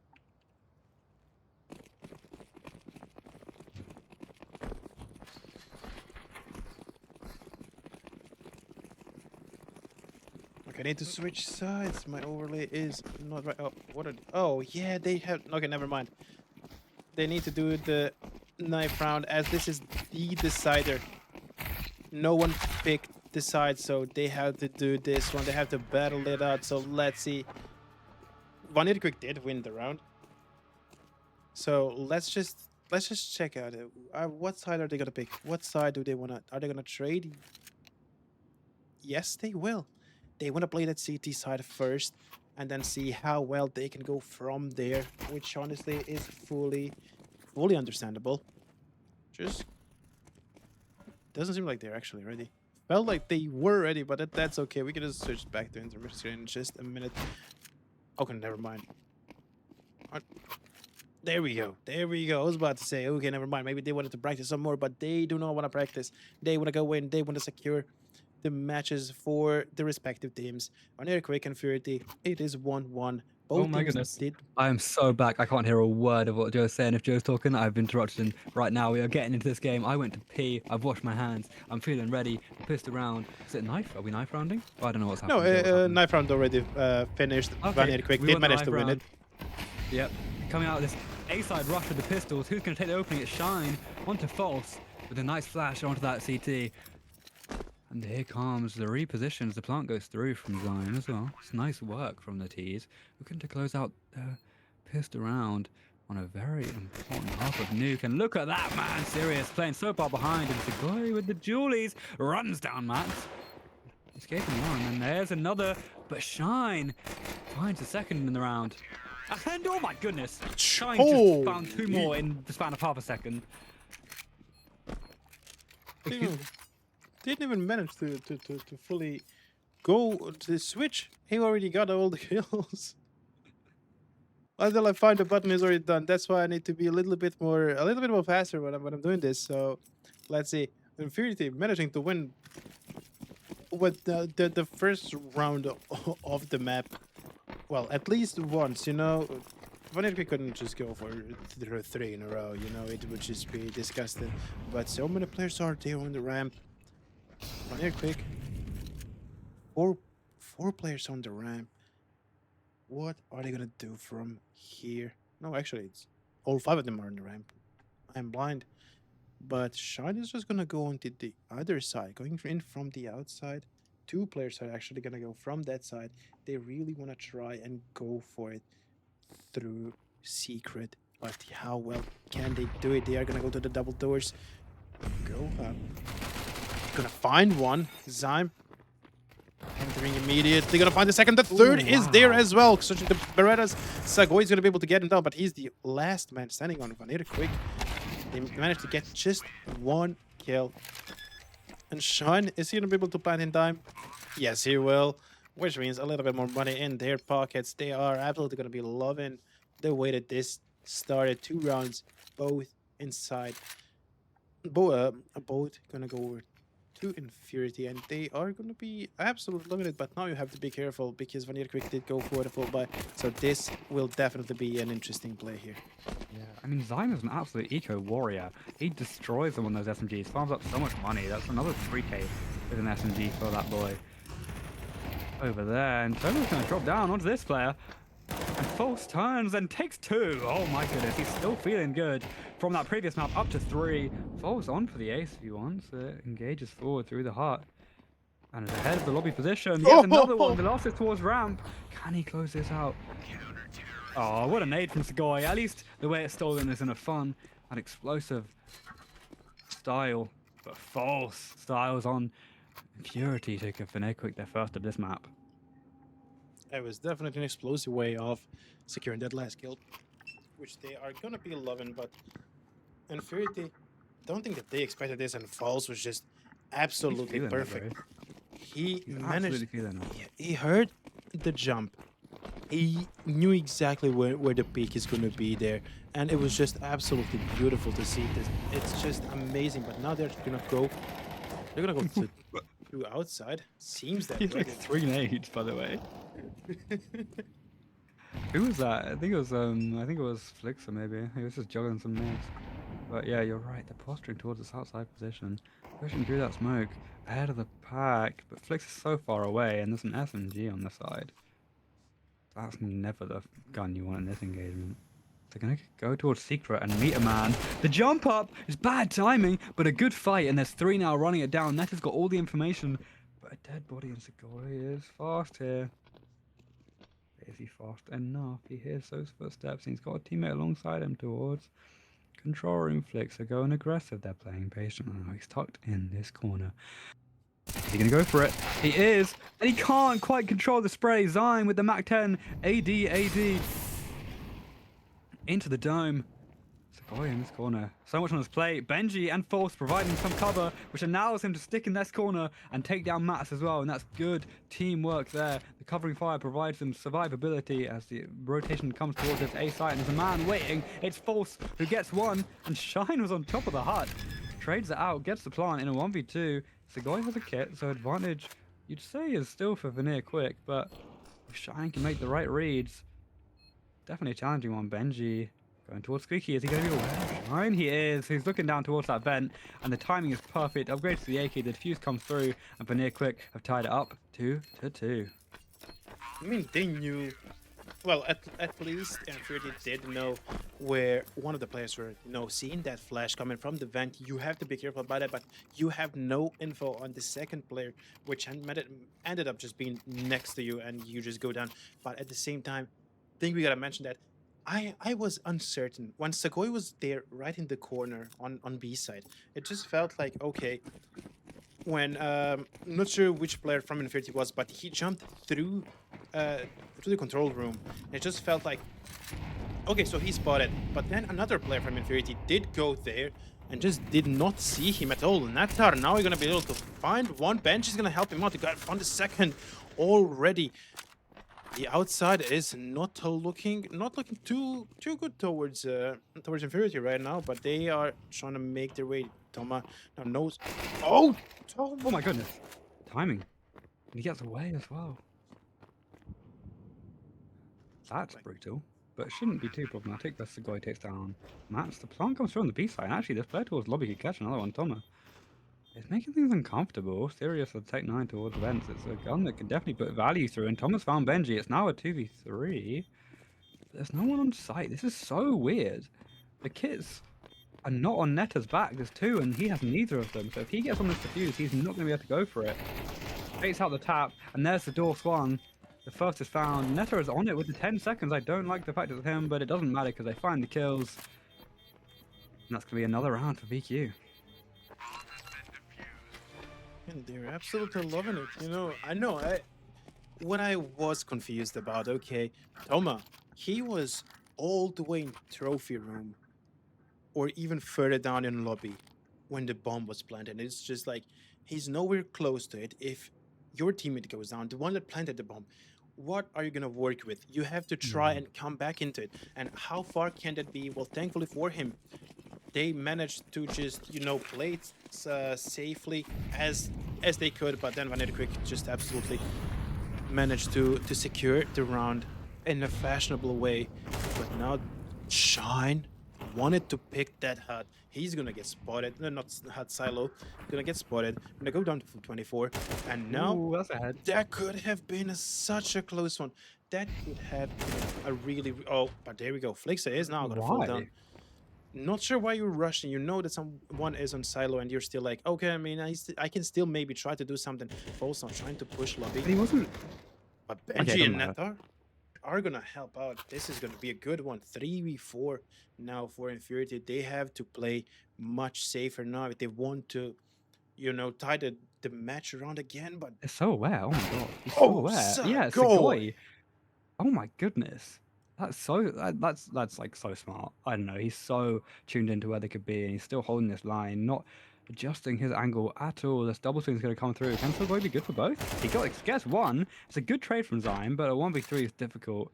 He does have an AK, and he baits the sound, but Neta's here ahead of it, so it doesn't really matter that he's faked anything. I want to go back to that desk because I was really confused. Flixer wasn't even looking towards Silo. He just kind of swung out on an exposed angle. It's almost like he didn't realize that he would be exposed there. Zion's looking to find anything, but they are so aware of the possibilities of where he could go because they're holding towards this heaven position. Zion gonna step forward into the open arms of Benji, who takes him off shoulder to head. Beautiful round by VanirQuick. Sagoi, absolute MVP of that round. He managed to just find 2K. Was it? I think it was. It's just it's just giving them so much advantage, and he's definitely gonna be running the show with that one. He is not gonna be like, okay, I mean, you know, there's a lot of things to discuss. Coming in from Forces, just rush into that. No, but he's now in this. Not him, but Flixer is now in his spot. Yeah, Silo is already rushed. Secret already rushed at least by one member of Infurity. Gonna find one. Flixer has to be careful. Netar is gonna help him out. It's gonna be the second. Already managing to find 2 players of Infurity. VanirQuick are playing with so much confidence. They know where the 3rd player is. No bullets in Flixer's gun. He needs to back away. He needs to do something. Matt's now thinking that someone is gonna rush the secret. So far, that's not happening. VanirQuick don't want to overcommit, don't want to overplay any situations, which, oh my god, that was beautiful shot. Not going to be able to find a second, not as of right now. He's trying his best, but Netar is going to be able to shut you down and extend the lead of VanirQuick. Yeah, it was nice work overall. It was good defensive hold towards the outside position. Netar combining with Flixer, who I believe was the man playing there prior to get a clean 2-piece. The secret position does get exposed, but the good thing, I guess, about a good thing, like I know about allowing secret spaces, they have to make an audible if they want to get anything on you. They either, unless they, I mean, they'll break vent early probably, but if they don't, they either have to break the glass in control room, open up the single door on B site, or break the vent onto A site if they want to do anything from secret. You can't be sneaky there unless you break the vent prior, or break a window early somehow, do something crazy early on. So it wasn't the worst position to give up, and overall it was a very clean hold.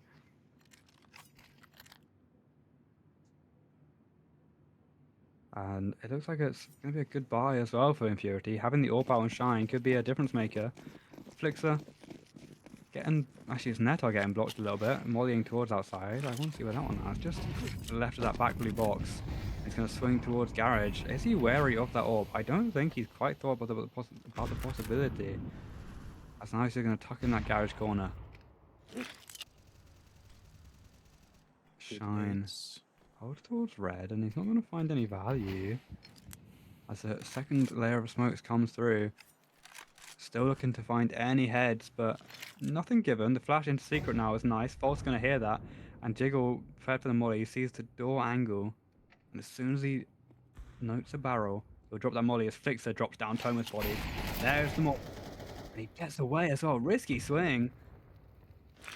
Definitely enough to live, and the smoke's going to come through. They're going to run through it with the flash. It's all on Force's head.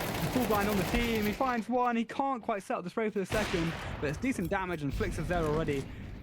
And they have to push him down. Jumps down with Netar's assistance, and Zyme now 1v3 once more. Never comfortable, but he makes it doable with that first. The nade is going to bring him down. 12 HP, down to 0. Some really good work from Flixer. And really good work from VanirQuick, who find themselves up to 6. Their CT nuke looks super good. Their CT sides overall look really nice.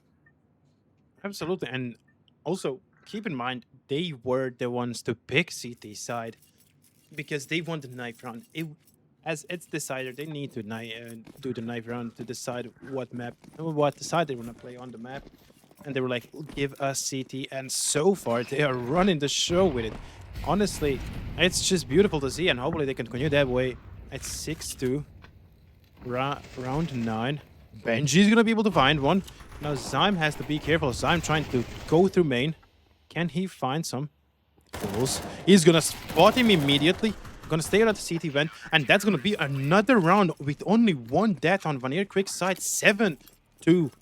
Honestly, VanirQuick nuke is absolutely amazing. The only time they lost nuke was in a show match, and that's because Gucci was too good.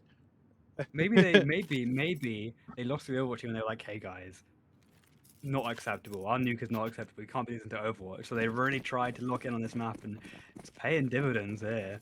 7-2 up against, again, a very tough opposition in Infurity.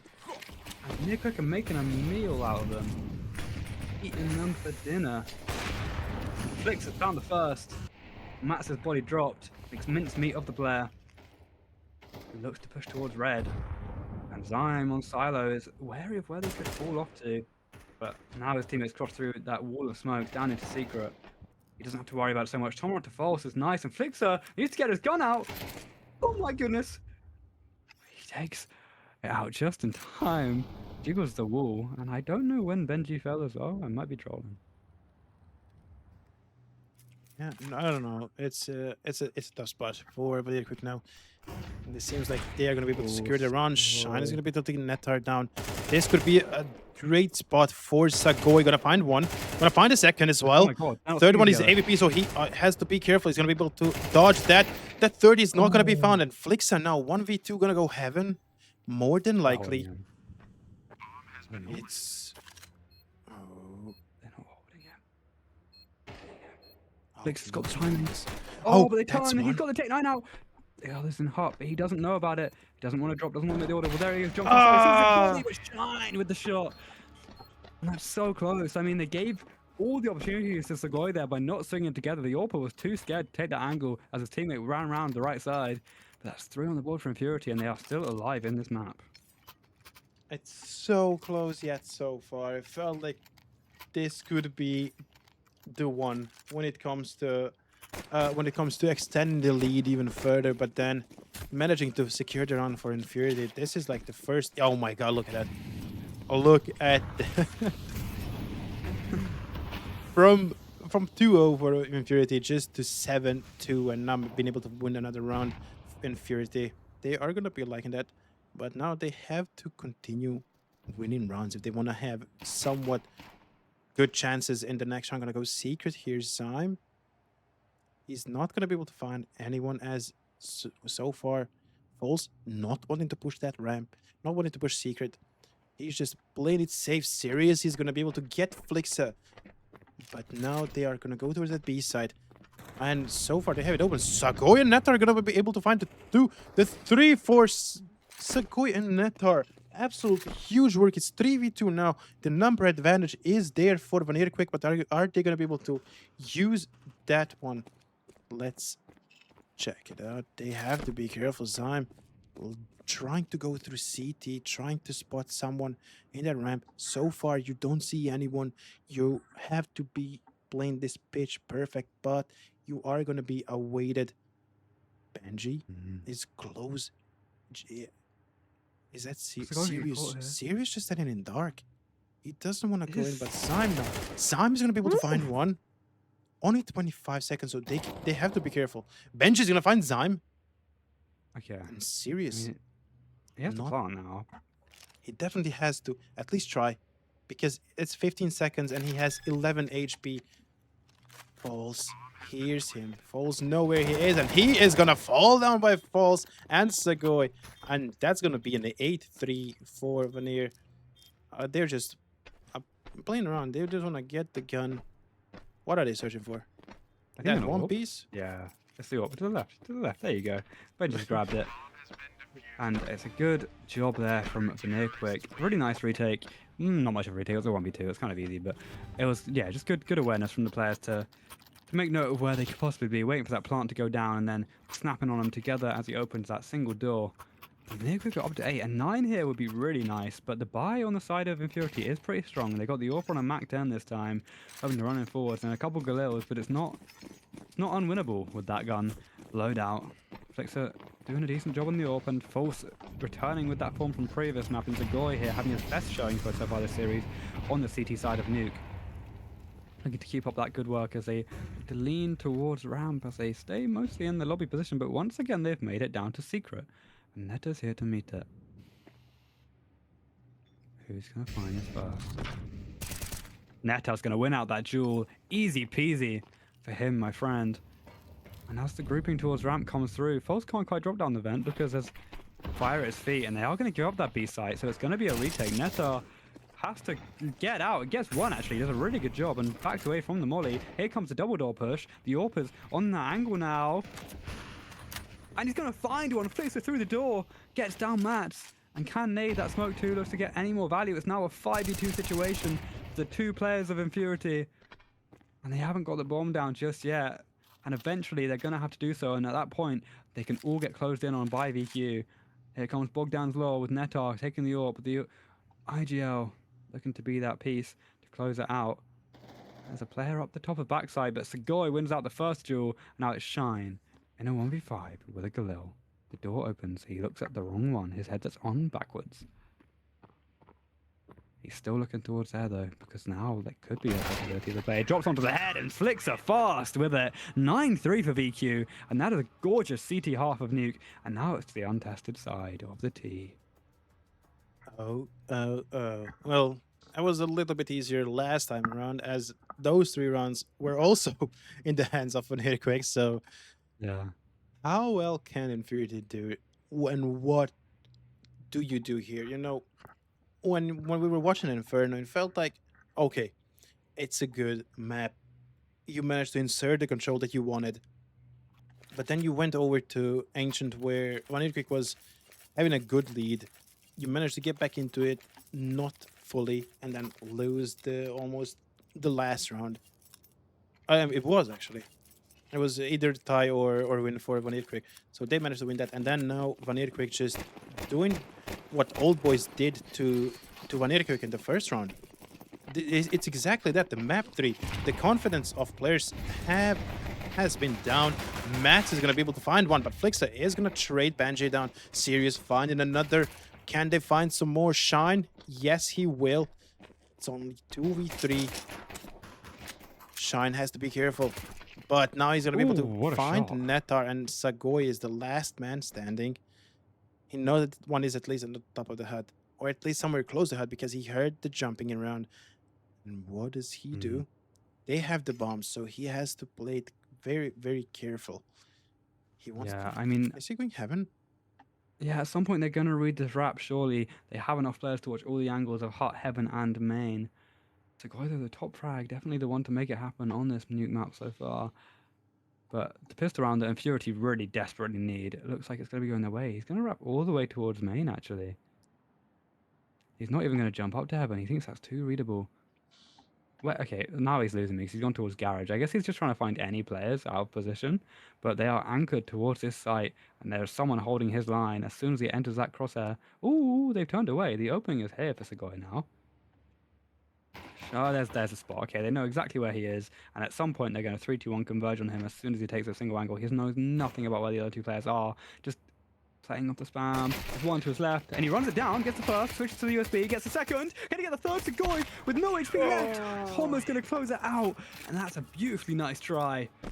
But a good pistol in the end for Infurity, and a necessary one at that. I mean, he is definitely gonna take that, as that just gave a good amount of money over to VanirQuick, even though it felt like, okay, this is gonna be a lost round. It just almost wasn't. It was just so far, so close yet so far. But now Infurity, they need to continue that way. Look at this, full eco once again. You know that you need to save and then try to close the map as soon as possible, which is something that, you know, doesn't really surprise me when it comes to VanirQuick. They just wanna have a good time, but at the same time they really, okay, there's one of the few guns that were actually bought. It's not full eco. I'm kind of blind. I think it was like 3 Glocks, and then you have like a P250. Thank you for showing me, Flixa. And the Eagle. I was like, P250, and he's like, yeah, let me inspect it. P250 Asimov to you. Got the full name. I just looked at Sirius' M4 kills, like 16,000 on this stat track. 16,000? Yeah, I can read. It is 16,000. And their angle is going to tick up that scoreline, surely. 16,472, 16,473, 16,474, 16,475, but no 6. As Shine and Zyme close out the last 2. But it's a good hold there from Infurity. Now within 4, as the buy is going to be invested this time for VQ. And this is a pivotal one. This is, I think, one of the most advantageous rounds they're going to have on the T side. It's definitely a tough one, T side nuke, but a couple of MP9s, 3 MP9s actually means, I think ramp is quite appealing, outside's quite appealing. I'd personally stay away from the A site because that's where I feel like they can do the most frustrating sort of damage on the top part and in that close angle on CT vent. And on the T vent too. There's a lot of angles you can play with the MP9. So I like this lean. It's more of a default, expecting some aggression, or at least hoping for some aggression at the very least. Neto holds a secret angle, praying for a swing. As Segoy's tipped down by a nade, it's nice util. Makes those MP9s much more lethal when that player's down to just above half. And the molly brought by Tomo on the jiggle. As soon as he sees a barrel or sees a footstep, he will throw that down and back off to the B site. There's shots fired outside, but nothing hits for either side. Just a little bit warning. As the time is ticking. VanirQuick, a minute left. They still have plenty to play with. But at some point, we'll have to look to make a move. They molly towards secret. Once again, expecting potentially some form of aggression, as there's a player in this main position with the M4. Cheeky split switch and spots on the outside. The spam from the MP9 is bait. Flixer finds the head of Shine. And Segoy onto Toma, who doesn't get the molly out in time. Opens up the round. Infurity now 5v3. It's looking difficult. They do have a kit, so the retake is plausible. But again, gun disadvantage with 2 MP9s and numbers disadvantage too. Matt's could open the door on this car and find it for free. He does do so, and no trade comes through, but he's got 1 HP, so it's going to happen eventually. The molly, oh my goodness, he just blocked it with the door. The rebound was perfect, but Netar finds his teammate serious. He's got another one. Matt's got another one. Guy now in a 1v3 doesn't get the first. Netar's clean enough on that AK to win it out, and that's double digits here for VanirQuick. Twice the score of Infurity, and 3 opportunities to close it out. And as expected, Infurity has to go for a timeout. They have not expected this to go this way, you know, after 2's so close. But we kind of had almost the same thing happening over on Ancient as well. I mean, it wasn't as far as it is right now.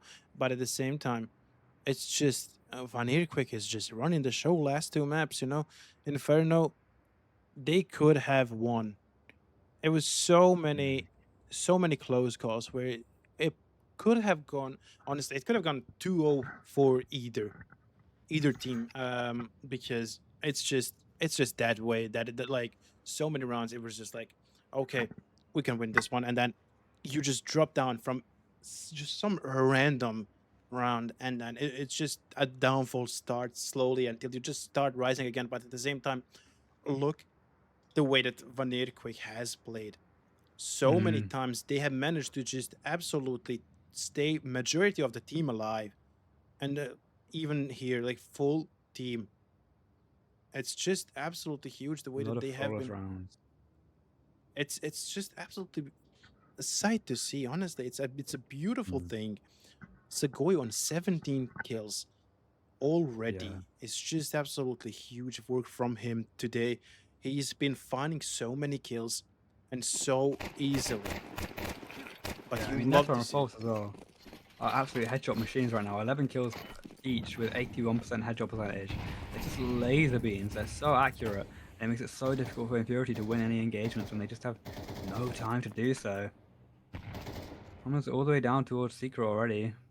Engaging with Netar, who's taken so much space. The molly's going to have to come through. Eventually, opens that double door with bait, just jumping off with it, and the molly from Netar comes through. It's going to be an exchange of fire. Fighting fire with fire. And the extinguisher on the wall, not going to be able to put out that much flame. Someone's backing away. It's 3 leaning towards this A site for the CT, so the other positions are fairly vulnerable. Jump towards ramp, baits out the orb shot, and he's got to back away now. A teammate is sitting alongside him. Shine slashed off the angle once more, has to back twice, and Zyme picks up the first. No trade comes through, and the orb is still available towards the ramp position. He forces the angle once more, but Mats has done a super good job on the flank. Instant trade, and Benji finds a second. Laser focused, but Sirius doubles up that flank position. And now Netar, flank on flank on flank. They're holding him, gets the first. Does he know about the second? He's hiding from him, going to swing off his teammate's contact. There it comes. No, he's so patient. More patient than I would have been, that's for sure. And the molly's coming through, burning him off the angle, and I believe the bomb is at the feet of the CT. So Neto in such a difficult spot here. And another molly comes through. The time is purely draining. 20 seconds now, and he has to find 2. Or he has to get the bomb and run with it, but he can't get the bomb without finding 2. Has a nade, but doesn't have the time. They're not going to engage with him. Oh, there's the... Oh, that's a shame. He got baited out by that peak, threw the nade wrong, and now with no time left, he's going to pass run away. They could kill him after time as well. That would be bad. He's so stuck now. They're going to go for it. They come to swing. Neto wins the first. He's aware of where the second could come from, so he keeps onto his AK. But that's 6 on the board from Infurity. Just closing it down, 1 round at a time. Yeah, no, Sirius didn't really want to overcommit there. You know, his teammate already did die after the timer did run out. So it was just like, let's not try to force it. And timeout is going to come through for VanirQuick. They need to slow down. They need to think about what they want to do. Because so far, after switching around, it's not been ideal. Winning 1 in 4 rounds is just not something that they want to have. You know, this round, they tried to wait so much in that trophy room, tried to spot anyone, but then you just had a flank coming in from that lobby, and then taking at least 2 of you down is something that you cannot really allow yourself to have, and that's why you just have to take it easy, try to see how and what do you do here. Now, what exactly can you do? Do you want to try and go outside? Is that going to work for you? What kind of strategy can work? Sagoy, we've heard that he's very good at the motivational speeches, so hopefully he's going to be able to put in a good word right now where it's going to be like, okay, if you think so, we can maybe try to go for it. It's still like 4 round leads, so it's not too bad, but at the same time, if they lose this round, like the economy is already not the best. They have only 2 AKs, and others are just on Mac 10s. So if you lose, they're on Tech 9s, not Mac 10s. So if you lose this round, it's going to be a really, really bad spot because you're going to go into another where you have to go eco. And then that gap that you have is going to close off rather shortly. Yeah. I'd have loved to see an A rush with those Tech 9s, but Sagoy's done 26 already. And that's going to make it so difficult to make anything work here. The MP9 of time could actually be huge alongside Max's when you're playing in these close range engagements. And the flash comes through, just there on Vent. It's going to be forced off the angle. Backside also flash off. That's a good blind. He does land it in the end. And Netta takes down Zyme as well, so they have the A crack. They didn't rush. They delayed the hit and then took it. Toma's done a really good job to equalize the score, though. 3-2 now. Slight advantage, actually, on the side of VanirQuick. But health-wise, it's actually looking favorable for Infurity, so all this to play for still in this round. And Sirius is on a big flank. And they don't have a kit. I'm assuming one of the players on the A side had a kit with the money that was on that side. But if they don't speed up now, they're going to start running out of time. The flash comes through. It's a really nice pop and actually allows Sirius to get the first. There's Falso on the indirect trade onto Toma, who can't win out his duel. And now Sirius in a 1v2 situation. That flank is going to get shot down eventually by Netta, who trades out False. And it's a really nice attempt from Infurity to take that round. But VanirQuick are too good right now. Honestly, it was really a great round, but look at the money on the side of Infurity right now. This is going to be concerning. For Infurity, it's going to be concerning because VanirQuick is just 2 rounds away from winning this match and winning this whole series. And then you just look at it and your majority of the team is on just pistols. So this will be a hard round. VanirQuick cannot allow themselves to have too many. That's false. He's going to be able to find Sirius already. Sirius was one of the players that only had a... No, he had a gun, actually. He didn't have... It was 3 pistols and a gun, and 2 guns. So Sirius was one of the players. I think he had like Mac or MP, but Matt's going to be able to find Flixa. He's going to take that and just rush out. Zyme! Oh, beautiful hit, but False is going to be able to find him now. This could be a bad spot for False. Trying to get something with that. Pushing the AK away. You're not getting that one. Sago is going to be able to get Shine down, and you just have to... Honestly, you could just also wait there. Mats is just wanting to grab a gun. Not sure if he wants to rush out. Seems like he actually does want to. Yeah, he's made it across that molly. I believe they would have had that in the smoke. on on main is just, it makes it really difficult here. But I think he'll just look to save the AK in this situation. He's done a good job here, finding one and getting a upgraded gun. It's not the worst case scenario for Infurity, but what is pretty bad is the fact they're going to be down series point here with the AK still in hand, but 6 rounds they have to get in a row. And they faltered last time, and it was, I think, one less. I believe it was 12-7 last time, and they brought it to 13-11. But this time, 12-6, it's even more difficult. VanirQuick have found themselves with a steady lead. It is a great lead, but honestly, I have to mention this.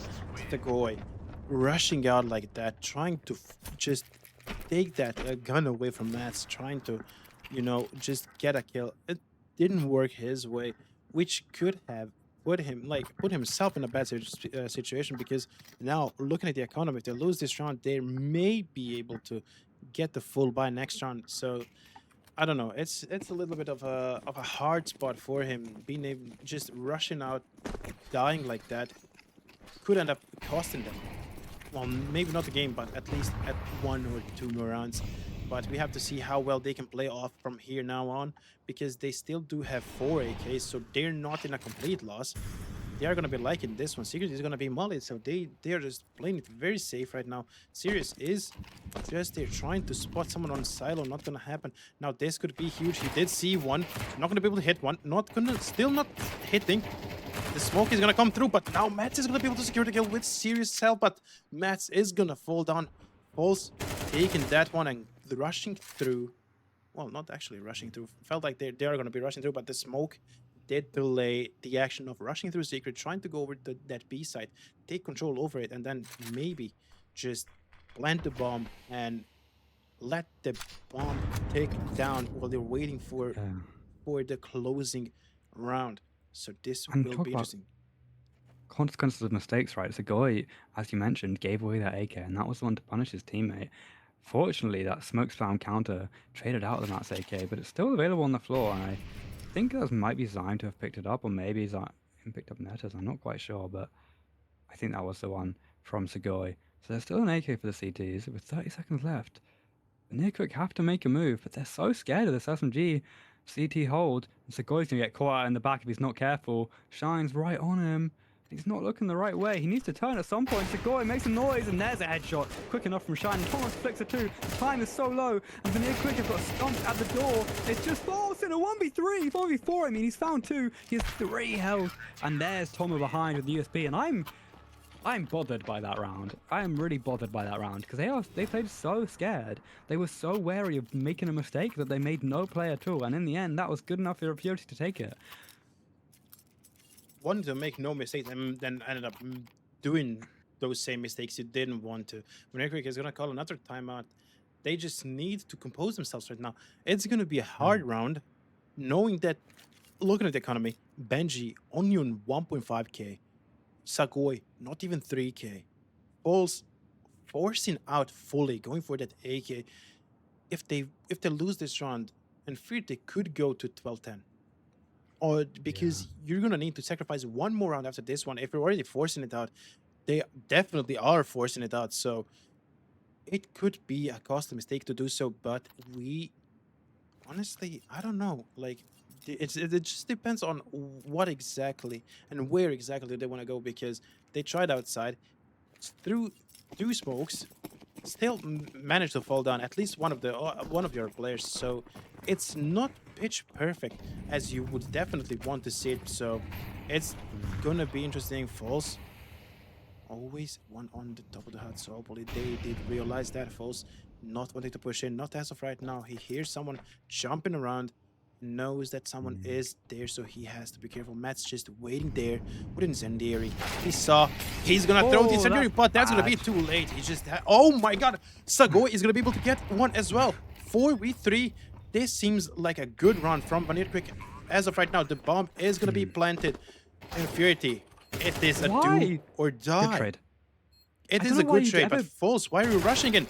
Why are we rushing?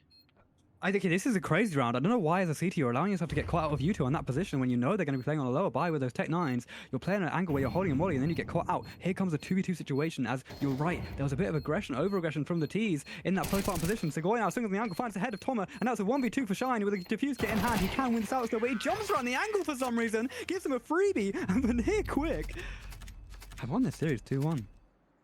Talk to me, Joe. It's absolutely beautiful. You know, Nuke, they're merciless on it. They're absolutely merciless on it. It's going to be 2-1. Absolutely beautiful to see. A little bit more. They need to work a little bit more on that Inferno, but being able to go against team like Infurity and actually win it against them is just absolutely huge work. Absolute demons on the spot. It was just absolutely amazing to watch. Such a beautiful matchup. It felt like after that, you know, after losing 13-10 in that Inferno, it felt like, okay, the concentration is gonna be down. How well can they play after that one? But honestly, they managed to keep themselves so composed, close off so closely. Like, were they just returning the favor on Ancient, being like, okay, it was really close, so let us do the close one, but in a winning way now. Then you just go over to Nuke, and not gonna say dominate. The second half was a bit iffy, questionable decisions in a few rounds, but they managed to close it off. So I'm honestly really happy to see this go as well as it actually did in the end. Yeah, that was a really nice finish there for VanirQuick, and you called it out prior. Their Nuke is something special, and that was absolutely what we saw there. Brutal finish for Infurity, who couldn't make anything happen on what feels like VQ's home map at this point, right? Yeah, like, even the Overwatch team is good at their map, apparently, so something about this organization in Nuke is really loving it. But yeah, overall, great performance from the boys. I think everyone had moments there towards the end. Segoy was a little bit quiet on the first two maps, and then blew my socks off on map 3. He was perfect on Nuke, and I think everyone there, Force was crazy at moments, revived himself from 0-8. I think Flixer on those rifles was super clean. The AWP wasn't quite where he wanted it to be, but didn't matter when some of his pistol shots too were perfect. Neto's calling looked good in moments. Like, we had a couple of mistakes, but overall you're winning the series, so clearly it was good enough, and his shooting was great today. I think he wasn't too bogged down in it. And who have I forgotten? Who is it? Who have I left out? Don't know. Someone else. You played really good too. Honestly, who have I forgotten? Wait, I was watching the scoreboard. I didn't even hear who you mentioned, so I'm sorry, but it's Segoy, Benji, Flix, and Neta. So I'm not sure. Benji was incredible. He played so well. How can you forget the best player? How can you forget? MVP. I forgot the MVP. Yeah, Benji was my MVP for the entire day. I think he played super well across all 3 maps. That's my bad, bro.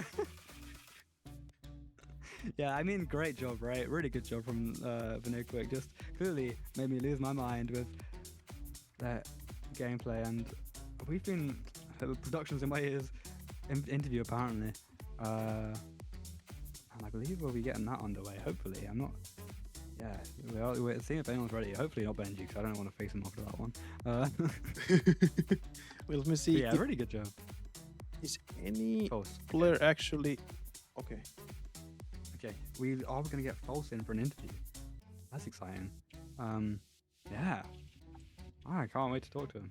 Oh my god, if it needed to be, if he wants to use cam, then I need to make another the sources need to be rearranged for a second. Okay, so you know what? No cam. No cam. Okay. It's a good day for you. Get him in, bro. Get him in right now. I don't know. Twitch chat. I'm reading right now. Any questions for False before we get him in? I'm gonna pick one question from Twitch chat, and that'll be my decider. Okay, so we gotta switch to the other VC for just a second. You might. So, we Not are to gonna. drag me. Yeah, we'll see. Okay, we are gonna go on a quick break until we get him in and everything set up. So just stay around. The interview with the player is gonna happen in just 2 minutes. So, oh, no way that Sagoy said that his question would be, "What did he eat and drink today?" All right, we'll see you in just a minute. So make sure to stay here, as we'll be right back.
Okay, we are back, and I'm excited. We have two special guests for you now. We have Force, and we're also joined by Netta. So hello, Force. Hello. Hello, Netta. Hello, hello. How you guys doing? How you feeling, both of you? Excited. Yeah. Yeah, that's a big win for us. We Yeah, were absolutely. clearly the underdogs coming into it, but as we continued to play, it felt like we could was more comfortable. We felt like we could win. Then we just took over the game Yeah, I do eventually. have one question from Twitch chat though, which is, oh, wait a second, Can't Joey, all hear him. good? Shoot, wait. Can hear my goat? How? How the hell not? We're in. We good. good? Okay. Okay. Okay, Benj Force. is just trolling. Force, I have one question for you, like one very specific question from Twitch chat here, which is, we got to talk about the cat and mouse round, that clutch situation on Ancient on the pistol. What happened? Talk to me about that. How are you feeling? Were you nervous? Were you excited?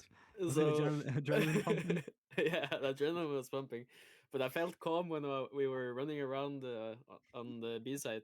I felt calm Mm, because I could hear him, you know. yeah. But before that, there was like the comms were like confusing, so I didn't really know where the last guy was. And then Yeah. we said, "Go B, no, go away." And then the Netar died, and I just had to run. Got the bomb down, and I didn't feel confident in my aim, so I just ran. Fair enough. And I mean, also the other pistol, there's a 1v3 with a dual Beretta as well. I mean, crazy pistols on that map, no? Yeah. We were definitely lucky with the pistols on that map. I wouldn't say it's lucky, right? That's like, No, there's skill and luck, you could say, but yeah, fair we enough. can't do that every It's round. practiced. We It's practice. practice. Yeah, no, that's the plan. All die. Leave the Berettas in cave so that Yeah, you can pick yeah. them up and come and clutch. Right. Joe, what you thinking? It was such a great spot. But honestly, can you guys just talk about more like losing Inferno? You know, you lost Inferno last week as well. Going in here, losing this, and then going over to Ancient. What were you guys feeling like? You know, after being down 1-0 and knowing that who you're playing against. You know, being the underdogs. How did you guys mentally prepare for the second game for the Ancient? Mm, I usually just mute everyone and then I listen to music and then I meditate. And that gets me focused to the next game and then I'm ready to play. Well, it seems that it worked wonders. So What about you, Netta? What was your prep like? I didn't really prep. I thought Inferno was gonna be hard, anyways. So Hmm. we were most likely gonna be down 1-0, and then we just play our maps our way, and worked out. Yeah, I mean, was there a point where you were up 5-1 on Inferno when you were on the defense side? Was there a point on that map where you felt like you were in full control of it, where you felt like you could have won it, despite the fact you thought it was going to be difficult? I thought we were gonna win because we Yeah. got a great start, but then it kind of crumbled. Still have a lot to work on Inferno. Yeah. And then for the nuke as well, right? Last week your nuke was borderline flawless, and this week it wasn't quite that good, but still, like, on a, like, if we weren't talking about literally like 13-1, like a borderline flaw, your nuke looks super good. Did you guys know that your nuke was this good coming into this tournament? Yeah, it's always been our best map, kind of. Yeah. So, and everyone loves it. So So you can float Except- it. So you don't need to. Is that why you don't pick it in your second as your map pick? You float it because you expect it to go through. yeah, a lot of teams like it. So it will most likely get picked. Yeah, fair. Well, that False, just you were seems saying like something. Mm. This, like Nator said, we could have had that first map, Mm. definitely. But comes down to some situations, especially for me. I have a new mouse, so it's hard to adjust. Which mouse? Final mouse. Ooh. It's pretty different from my old one, but it worked out in the end. Yeah. well, it's beautiful, beautiful to hear. Next match is gonna be on Wednesday. Do you guys have any expectation there? What are you feeling like after being able to win against Infurity, going into the third round? Are we feeling more motivated now? Is the confidence growing stronger in the team? How are you gonna prepare for the next match without just revealing too much infos? We're just gonna keep practicing everything and fixing small mistakes. And we'll get stronger as a team. And we'll Fair have enough. fun. If we have fun, we Having win. fun? Yeah. Imagine having fun. I know. In Counter Strike as well. Yeah. Crazy. Today must have been fun. It must have felt really good. Yeah, today was a lot of fun. Right, false. Yeah, I had a lot of fun. He's got an I AK also- to his back. This is the guy that shouts at me in practice, by the way. Works. Yeah, clearly, right? All right. Okay, Well, any more? Yeah. I was about to Mm. say. I was about to ask you if you have any last words for them. Oh, yeah. Sorry, Sagoi. What did he eat and drink today? That was the question for Foles. But since both of you are there, you know what? Let's just please Sagoi and answer for the both of you. What? I can start. I ordered pasta carbonara from Volt. Ooh, I like that. It's a good choice. Ate half of it because I was feeling kind of sick, and then I started playing. Nice. I had some oatmeal. I put some bananas in, and I put also a smudge of honey in it, and milk to top it off, and that's it. And You make then me white. hungry. Yeah, and then I had the white monster for the match. Nice. Well, you've heard it here first, folks. That's the winner's meals. You got half a carbonara and oatmeal with White Monster. That's how we. That's how we get victories over VanirQuick. Are there any like? I know we're only early on in the tournament, but is there anything like you want to say? Are there any shout outs you want to make after this like victory? That it just does feel really big. Mm. Shout out to William Haugen, or the nickname Willy. He inspired me after the first map. He gave me some wise words. Nice. Shout out to Good. Willy. Shout out to him.